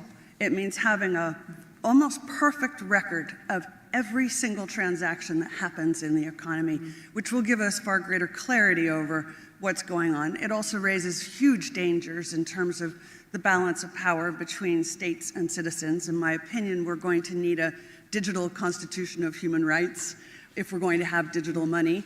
But also, this new money will be sovereign in nature. Most people think that digital money is crypto and private, but what I see are superpowers introducing digital currency. The Chinese were the first.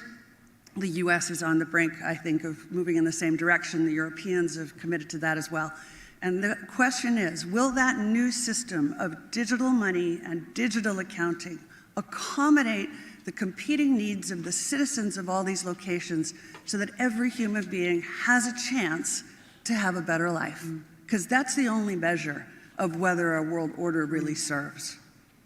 And there you go. Sovereign currency, right? It's not going to be private. It's going to be very much controlled. This is how you get to a global social credit system, where the switch to your bank account is actually maintained by a central government. in effect, a corporation. That's what we have talked about several times in the past couple weeks. The multi-polar world order is not going to be multinational. In fact, I'm going to read for you in just a minute that in the future, nation states won't matter. Megacities will matter. But what about cashless? What about, who does it hurt? Technocrats who are driving the move toward a cashless society could care less about the human displacement and hardships that would be created. No matter what technocrats tell you about the inevitability of a cashless society, it is pure propaganda to trick you into going along with it. That's a noble lie. Philadelphia, for instance, banned cashless stores and restaurants because of hardships imposed on those who don't have bank accounts. A report into the potential effects of implementing a cashless society has found that millions of people would be left struggling, with many vulnerable people being heavily reliant on physical tender. A report published last Wednesday has found that a shift to cashless society would considerably disadvantage and disenfranchise millions of people, and would also risk harming many vulnerable people reliant on physical notes and coins. In particular, the study found that 15 million people in the United Kingdom are 15 million people in the UK. That's a lot of people in the UK, are heavily reliant on physical currency for budgeting purposes, with ATM use also remaining high in some of the country's most economically vulnerable areas compared to pre-pandemic levels, that is.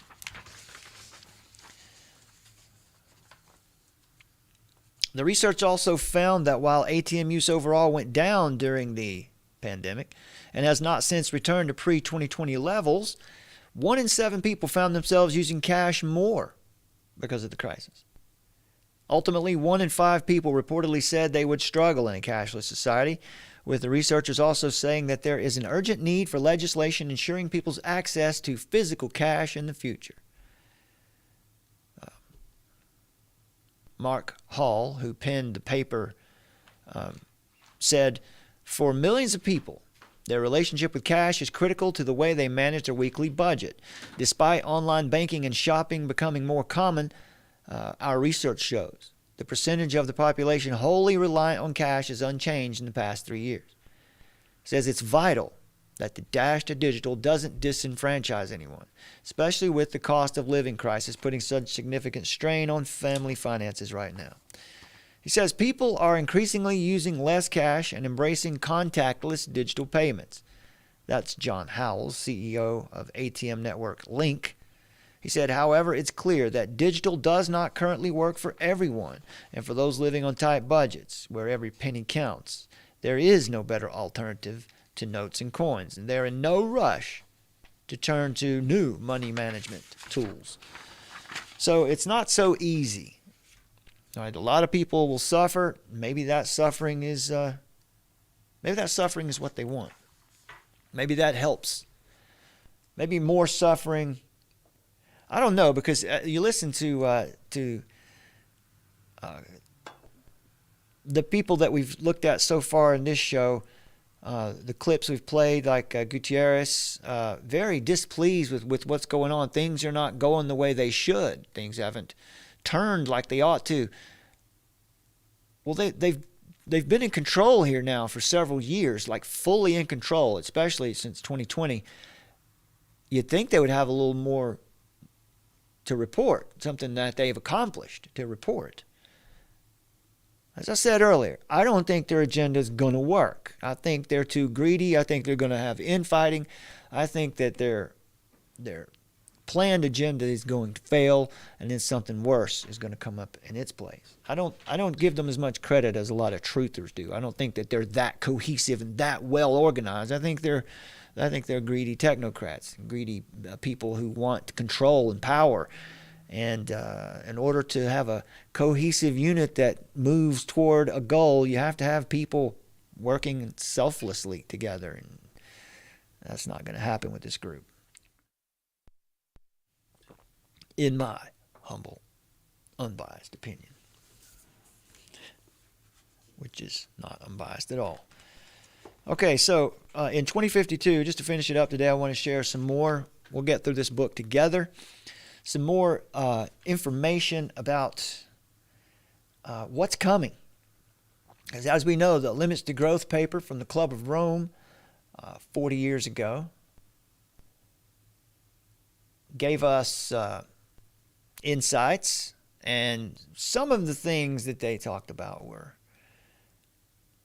came to fruition. Some didn't, but it's useful for us to look into their writings and see how it is they think things are going to go from their materialist worldview, from, in my opinion, their Gnostic Darwinian worldview. So stronger government. They say that stronger government it must happen to get control of the problems in our world. They say one common denominator of the climate and poverty challenge is that neither is easily solved by the market. The reason is obvious. The benefits of climate stabilization and poverty alleviation are too far in the future for businesses to find it profitable to invest in the project today. He says little will happen unless someone, meaning the state, enters the picture and changes the conditions under which the market works. So it's necessary for those in power to do this, whether it's at the will of the people or not. It just needs to be done, they say. For example, in the form of an all-encompassing carbon taxes or compulsory water fees. But new legislation requires a majority in the legislature, at least in the democratic society. And since broad-scoped legislation is certain to bother some stakeholder group in the short term, it often fails to be passed even though it would benefit the majority in the long term. He goes on to say, sooner or later, the voter does accept the need to get something done and does accept the taxation necessary to finance the operation. So, it's a game of attrition in a lot of ways. And if they can't get their fast track system in place, then they're going to make sure that they can wait you out, get you to the point where you're so oppressed that you're willing to pay whatever the price is to get some kind of alleviation.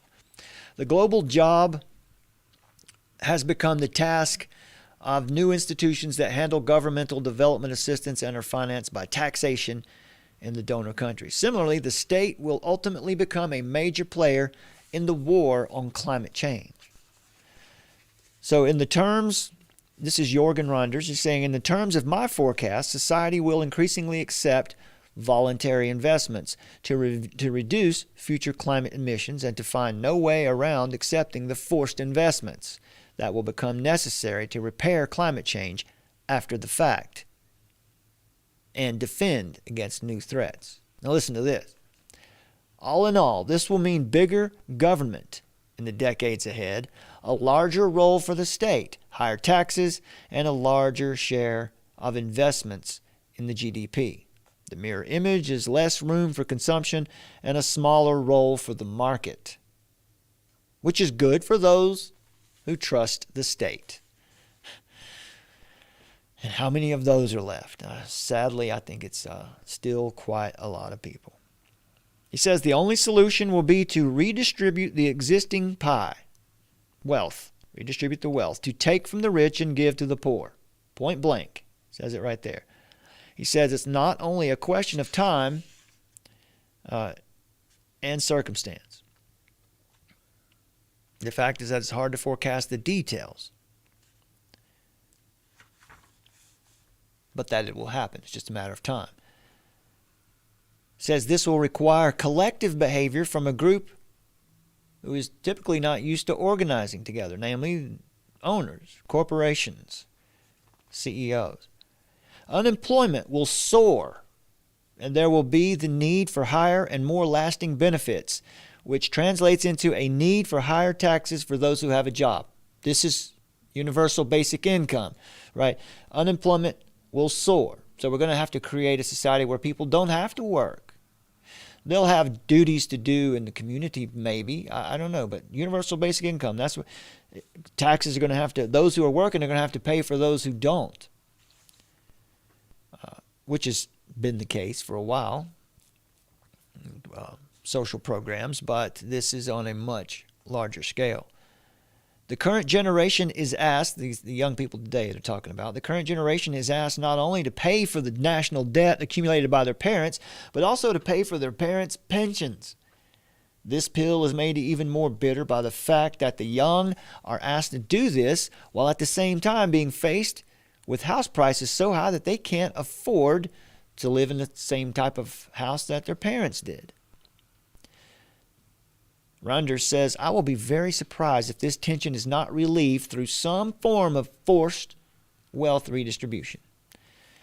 And then he also says that there will be revolts, these generations who are paying for the old people. You know, if that's the case, if we talked about this the last time we looked in this book, and they mentioned this as well, not in so many words, but you could see they were getting there. If the older generation seems to be slowing down the progress of this new world order, then would it make sense to cull that demographic, to get rid of them somehow with some experimental procedure perhaps? But he says there's going to be revolts. The young people are going to revolt against this circumstance. He says these revolts will not be limited to the rich world. One can see emerging tensions among the masses and the newly rich Chinese millionaires, the Russian oligarchs and the Saudi kings, the Colombian and Mexican drug barons. Many of these imbalances will decline before 2052, driven by the accumulated frustration in the masses as their consumption declines. So, predicting a lot of frustration. What did Klaus Schwab say? I expect to see a lot of anger, he said. What about mega cities? In 2052, most of the world's population will live in big cities.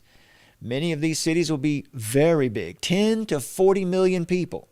Furthermore, many of the smaller cities, 1 to 5 million, will be surrounded by huge urbanized areas closely connected to the infrastructure of the city. The industrialized world, the infrastructure will be well developed so people can easily move and meet. In the less industrialized societies, the big cities will be divided into two kinds of communities, as they are today. The center, or multiple centers, will be part of the industrialized world with adequate infrastructure. The periphery will be huge shanty towns, basically without infrastructure. There will be cities of gold on a planet of slums. Now, how about that for a rosy future? The huge populations in the mega cities of 2052 will be part of the global community.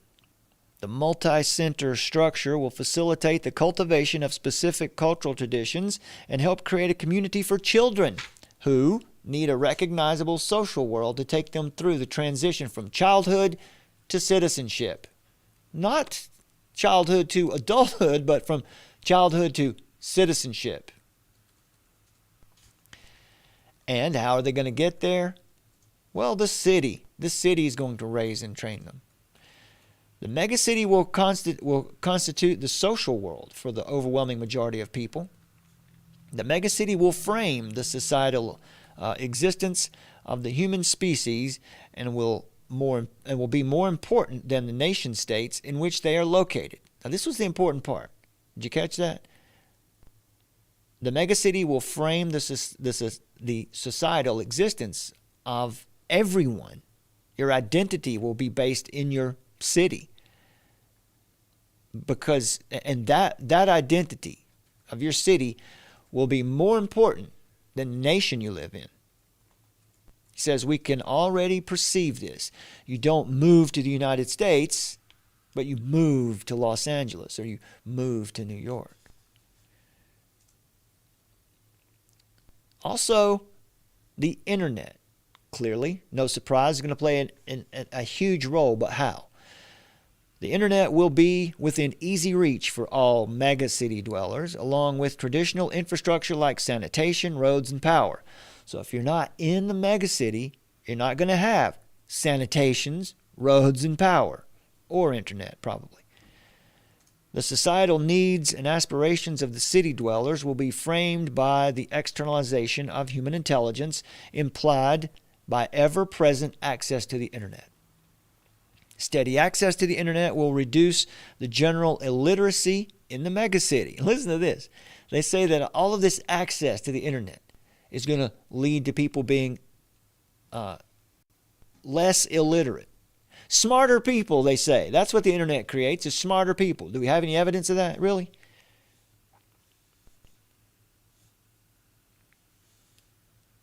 They say, as a result, the number of talented people will increase, and their internet access to a world community will contribute to the economic growth and the acceleration of local societal change by talented people. This is another value judgment. By what standard do you mean these people are good? By your standard? You mean they're going to be good citizens, not good adults or something? The most radical and unpredictable change will be in the mentality of the majority, who will live their lives continually connected to the internet. It will change people's sense of self and their emotional makeup, their basic cognitive orientation, and their coping strategies. Ronder says, we believe that over the next 40 years, there will be a parallel evolution of the megacities and the human minds continuously connected via the internet. The megacity will become the paradigmatic living space for humans, and constant web contact will frame how people psychologically cope and thrive in this space. So it's not just going to be cloud computing, it's going to be cloud thinking, cloud feeling. Some of the things this will affect is education of the children. Parents are ignorant about much of the world their children will live in. A main agenda in today's pedagogic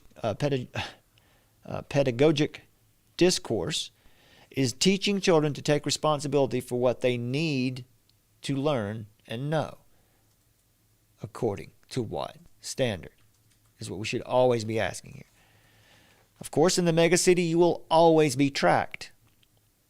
Text messages, emails, and social media are different from hard copy transactions, because they are recorded and can always be traced.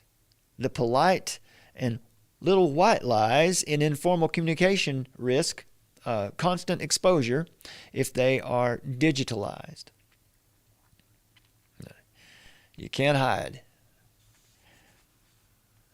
The internet is a medium without borders. All right, so the internet is going to open up the world, the world without borders. One's belonging to a physical place is blurred by one's belonging to various virtual networks. It's kind of like Second Life, or your digital personality will be far more important than who you actually are, who you really are. This will be an environment that is diverse and fluid, without clear borders between locations and without stable social structures and ideologies to give guidance as to how one's life is supposed to be. So you can see, as we move forward, the gospel of Jesus Christ is going to be more important than ever, because more people are going to be affected. People are going to be sucked into a completely, what has up to this point been an alien way of life. Ideologies. You can just create your own religion. We see that happen today. People are seeking out Eastern Orthodoxy. They're seeking out Islam, seeking out all kinds of religions, because it's so easy to investigate all of them. So as a people, we're really seeking what feels right to us, once again, without much regard for what is actually true. Megacity dwellers will be shaped by constant connection to the internet, which also has few stable necessities and is completely open-ended with its opportunities. This mentality will be different from our mentality in profound ways. So this internet is going to be omnipresent. It's going to be everywhere. I assume that even in the outlying areas where there is no power, there's no infrastructure, that probably there'll be at least some speed of internet available there, because you need to be tracked, don't you? They need to know where you are at all times. They say everyone will have access to all human knowledge at the touch of a finger, touch of a button, or perhaps simply by thinking about it, you'll have access to this knowledge, thereby sending a signal to some type of implant in your head. He says it's not obvious that access to ever more information will facilitate agreement. The assumption is this will make people get along. It'll be a utopia. But he says it may equally well galvanize opposing positions. Forming a consensus will become harder. In the past, there was one national newspaper, or at most a few, that set the agenda. Now there is a forest of blogs. Formerly, there were a handful of national broadcasters, or perhaps just one. Now there are hundreds of local ones catering to special tastes. Formerly, there were just a few encyclopedias. Now there is the ever-changing Wikipedia and numerous others. Sifting the essentials from the noise is becoming increasingly difficult. Forming a majority view is becoming impossibly time-consuming. Interesting, right? Because what he's saying there is, at this point anyway, information is available. It's all out there. We can get it. You can come here and watch this for now. If you can't find us here, you can find us at armoroftruth.net on our webpage. But at some point, they're going to have to get control of that, right? Because that can't be allowed to last. Because they need to have one cohesive unit working for one goal. And that can't be achieved if everyone is allowed to seek the information for themselves. Future society will consist of an impenetrable jungle of special interest groups, he says.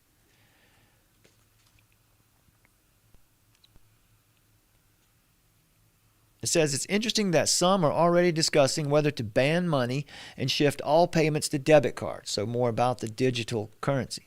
Simplifying life. He says, I expect another effect from the always on the web culture, namely a more direct public hand on the policy rudder. This will simplify life for us forecasters, but it will be bad for those who must endure long-term consequences or short-sighted policy. So he says it'll be increasingly difficult to do anything in hiding. No privacy anymore. And the digital tracks of your actions will last longer than your physical footprints on the street. Says it's interesting that some are already discussing whether to ban money and shift all payments to debit cards. We just heard Pippa Malmgren say this. She says, so there will always be an electronic track, simplifying the work of the police. I doubt that traditional privacy will survive in this increasingly crowded and transparent world where the internet is always on. So he mentions something here called the charm of privacy. Will not be the only value that will be threatened in the next 40 years. It says for those few who still legally hunt, for example, in the future this could probably only be done if you're willing to pay a fee to do it. If you want to climb Mount Everest, you'll have to pay a fee. Wait and plan enough time to handle the traffic jam when you're coming down from the peak. You'll need to book years in advance just to go to museums, he says. The urban dweller of the future will be rather distant from nature. She or he will have grown up in the internet age, now this is important here, and may well be more interested in new modern urban culture and virtual reality. In 2052, there will be, beyond doubt, great consolation prizes for couch potatoes in the form of absolute first-class virtual nature and museums. The homebody will be able to see and experience anything from the living room. History, present and future, all included. And if one wants to go somewhere special, there will be the totally artificial, polished luxury of 5-star hotels and cruise ships. So very carefully planned out. But most people, as I said, there will just be happy to stay at home in their cubicle, probably in a surrogates type life where you just lay on a couch or in a box and you're plugged up to the internet with these virtual reality sensation, whatever. It seems to think that that's how it's going to be, and I think you might be right about that. Imagine if it was available now, where you could just go lie down in a little tube, perfectly climate controlled, all your pain was gone, and you were connected to the internet in the virtual world, and you could virtually go and do anything you wanted to. A lot of people would find that so attractive and compelling that they might never come out of it. That's the movie Surrogates. Bruce Willis, if you're interested in seeing a little more about that concept, that's something you might want to check out. Next time we'll talk about the future of war and the rise of the robots and how the military is going to be used to promote sustainability. Right? What is armed forces fighting new threats? Armed forces fighting climate change.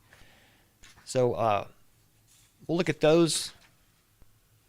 We'll look at those points in the next show. I'll make a note here for that, because we want to get through this book 2052 together. Also, individual health from public care. We'll look at those things next time. We'll look at the health care, and we'll look at the armed forces fighting new threats, and the future of war and the rise of robots.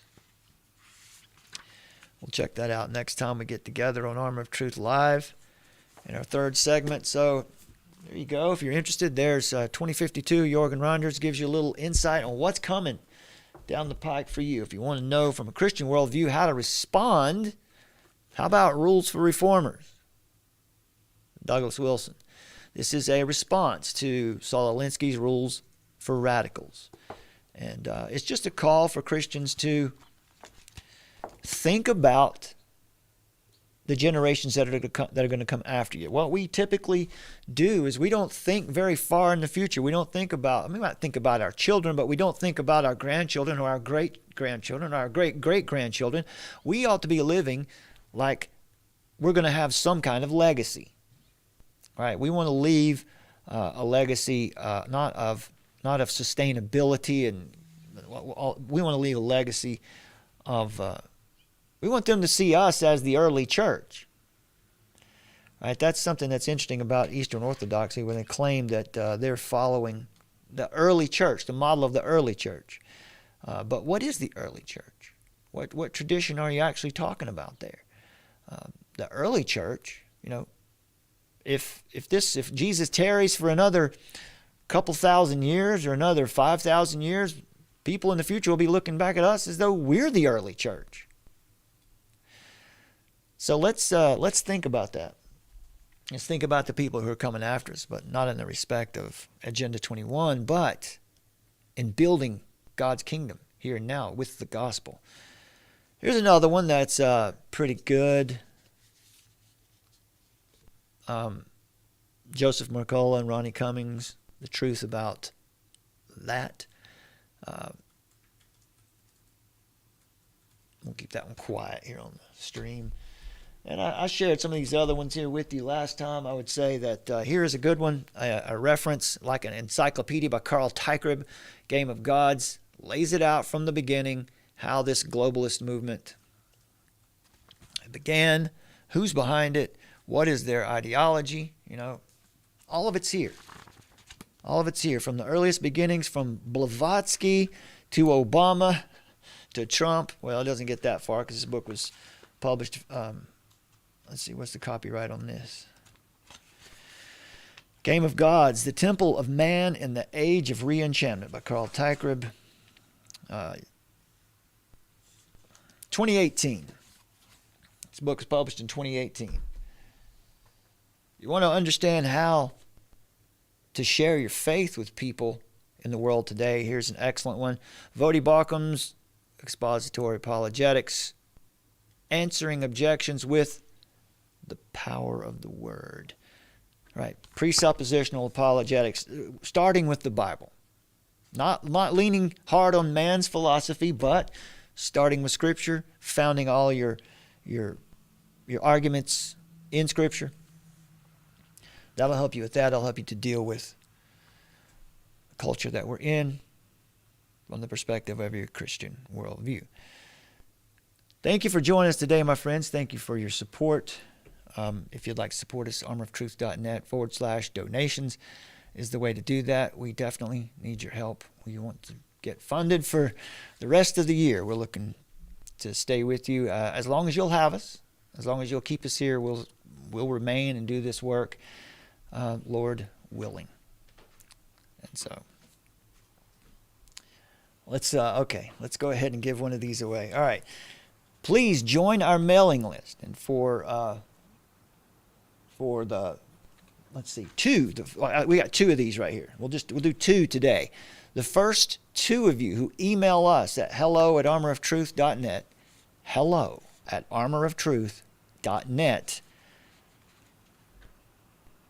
If you're inside the United States, we can't ship to Canada any longer because they've made it prohibitively expensive. But if we can get these to you, please join our mailing list. Email us at hello@armoroftruth.net and just tell us, sign me up for your mailing list, and we'll contact you if you're one of the first 2, and get your mailing address, and we'll send one of these out to you. This is Why Are You Afraid by Daryl Harrison and Virgil Walker. It just deals with what's going on in our culture today and tells you how to think biblically about it. At the end of each chapter is like a short Bible study, recapping some scriptures that you can think about to renew your mind, to renew your thinking. Right? So, why are you afraid? The first 2 of you to email us at hello@armoroftruth.net and request to be put on our mailing list, we'll send you one of those books. Thank you to our producer, my lovely wife Summer, for reminding me of that. I got to remind you again as well that please go to True Normal TV on YouTube and subscribe. That'll be our backup channel. I think I can show you what that looks like before we get out of here. True Normal TV will be our backup channel, and we've had to use it before. We've been put on timeout here before, and this is what it looks like. True Normal TV. There's not a lot of videos there right now because this is our backup channel, and what we did for a couple months is about 3 months, 2.5 months or so. We ran a 24-hour stream on here with content from our YouTube channel and other documentaries, some Clint Richardson documentaries, lethal injection, a true story of vaccination, things like that. I'll do a poll question. Maybe we'll see if you guys want us to bring something like that back. But this is our backup channel. If anything happens here to Armor of Truth YouTube channel, will be here. All right. We'll also be in touch with you soon to let you know about our next uncensored show. Also, a show coming up soon with Dr. Tony Costa on Eastern Orthodoxy. I'm going to answer some questions that we've been asked about that. We're going to go in depth on it with love, because we just want to live in the truth. We want to be firmly planted in the truth. That means standing on Scripture alone. All right, my friends. God bless you. We'll see you here next time. Our next Armor of Truth live show, Lord willing, is Friday, and we'll let you know about the Who is Jesus series. It'll be coming up later this week as well. God bless you, my friends. The hammer comes down and beats you over the head for the rest of your life with a big national security stick. And so that people learn to duck their head and not speak up. Because, bad idea now. This is the emergency broadcast system. This is not a test. Repeat, this is not a test. Citizens are advised to take the following steps. Find us, armoroftruth.net. In the age of technocracy, scientism, and pop atheism, Faith is resistance.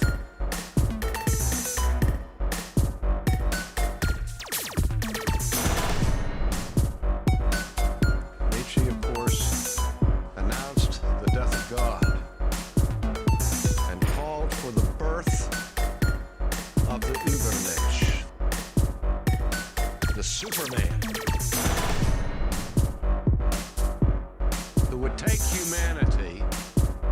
new heights and to create a new world order.